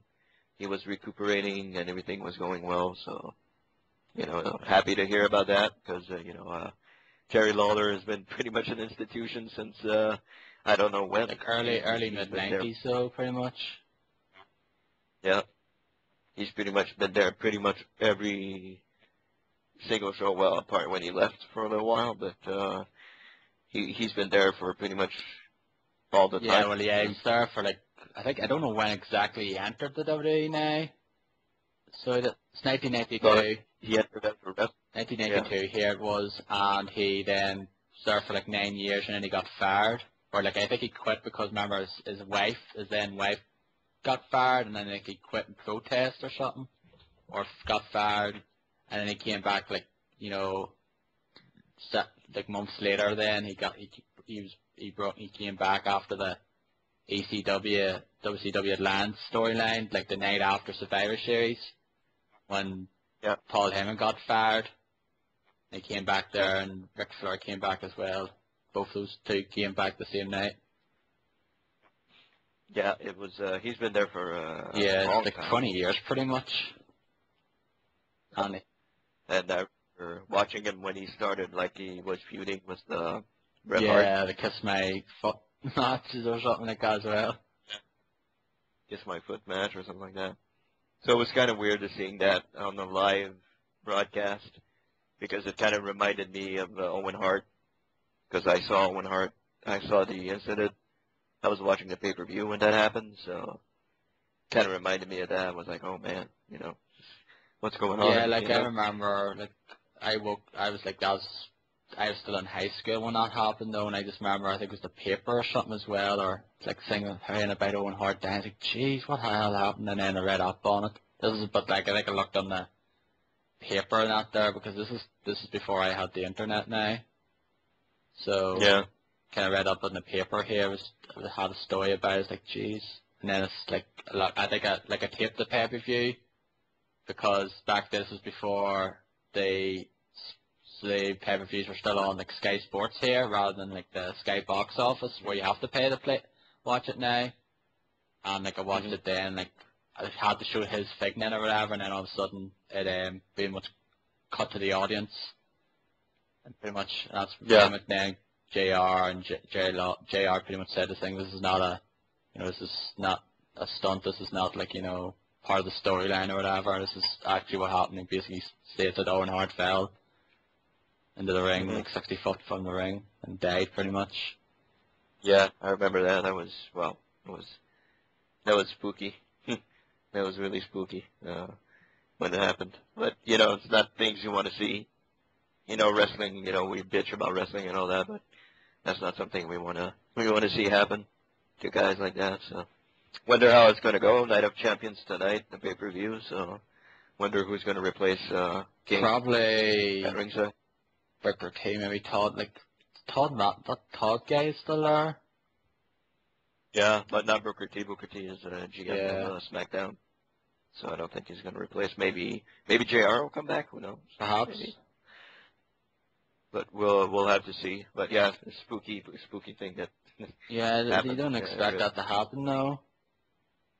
Yeah, especially in Montreal. Yeah, so I seen your tweets like, geez, what? Doesn't everything go right here? I forgot what exactly though, but something along those lines. Like, geez, everything goes wrong in Montreal. Like Brett came out at the very beginning of the show and got a huge ovation, like 10 minutes long. Huge ovation when he came out. That was awesome. I wish I would have been there to hear that, but he got a huge ovation from the Montreal crowd. It's the first time he's been back in Montreal since the screw job. Wow, really? Yeah. So, first time back in 15 Montreal. years ago then. Yeah. It was something. It was something. Pretty eventful world. For all the wrong reasons, pretty much. Yeah, for all the wrong reasons. But yeah, that's what I watched. 62, Jerry Lawler is. Yeah, he's 62, 63 this November. So okay. Maybe it's time to like sort of finally hang up after this sort of scare there, not to hang up the boots though and just focus strictly on commentating if he ever comes back when he recovers. Yeah, I think he's never going to come back. Maybe he'll come back a little bit and leave. I think that's pretty much swan song for him. So time to give the chair to a young person or something. I don't know. We'll see how it goes, but that's it. So anything else, guys, you want to add? I don't think so. No, I think we're over the 2 hour mark anyway, maybe 2.5 hour mark, so yay. Yeah, we're 2 hours 34 minutes in, so It's been pretty eventful. It's been a pretty good podcast. I guess I want to thank Travis for coming on. Thank you, Travis, for and, coming on and at the start. Yeah, giving us a little bit of info on different games and different the Wii U and all that. That was pretty cool. Thank you very much. If you guys want to come on, don't forget you can contact one of us and tell us, hey, I want to come on the show. So if you're not a freak or anything, we'll have you on. We'll have you on if you want to come. The United Gamedom podcast. Yeah. No, we don't want that kind of person on. So anyway, contact us if you want to be a part of the podcast. I guess we should remind everybody of how to reach us. You want to go there? No, you go first because you're the host this week. Okay, so you can reach me on Twitter. I'm dboydem. I am Dow M85. I'm GigaStormZ. Yeah, and you, as we said earlier, you can send us Xbox Live invites. I'm the same thing, dboy space den on Xbox if you want to send an Retro invite. Darrow. Yeah, I'm GigaStormZ as well on Xbox Live, but send me a message and just let me know you want to play Borderlands 2 or, whatever. So, or say you listen to the podcast and whatnot. So. Or follow you on Twitter or something along those lines. So basically, give me a random request because I'm going to decline it. Yeah. I get that sometimes. I don't really get it on Xbox though, but like sometimes I get it on PSN and I get like messages from random people like, who the fuck are you? I never get any invites on PS. I'm like, okay. I don't get any more on Xbox either, but yeah, that's how you can reach us. I guess there's the United Gamedom podcast group on Facebook. There's United Gamedom podcast on Twitter at United Gamedom. There's the email. You can reach us. Do we have any email this week? Did somebody check? I didn't check, but I doubt it. I didn't check. So it's United Gamedom. Is it United Gamedom at gmail.com. Okay. So you can reach us there. Any other methods? iTunes. Subscribe to iTunes. Yeah, subscribe to iTunes. Check out Darren's stuff on YouTube. Yeah, watch me sing Green Day songs and Evanescence and Fall Out Boy if you want. Yeah, you can check out that. I think that's pretty much it, right? Yep, that's pretty much all I have to. That's the whole kit and caboodle. The logo design is coming soon, guys. Should be completed probably next week or the week after that. Still working hard on completing the logo, which you guys are gonna fucking love because it's awesome. Okay. And yeah, can't wait for you guys to see. We'll be creaming our pants. Pretty much, yeah. I especially hope it's not on the show that you're gonna be doing that. Nah, just like a cable guy. Big George is cream in his pants. All right, so that's pretty much it for the United Gamedom podcast this week, episode 20. Thank you for being here. We'll see you next week for 21, Borderlands 2. Going to be talking about that. So basically, if you're into Borderlands 2, there'll be a lot of it next week. Yep. So thank you for listening, and we'll see you next week. Bye-bye. Sayonara.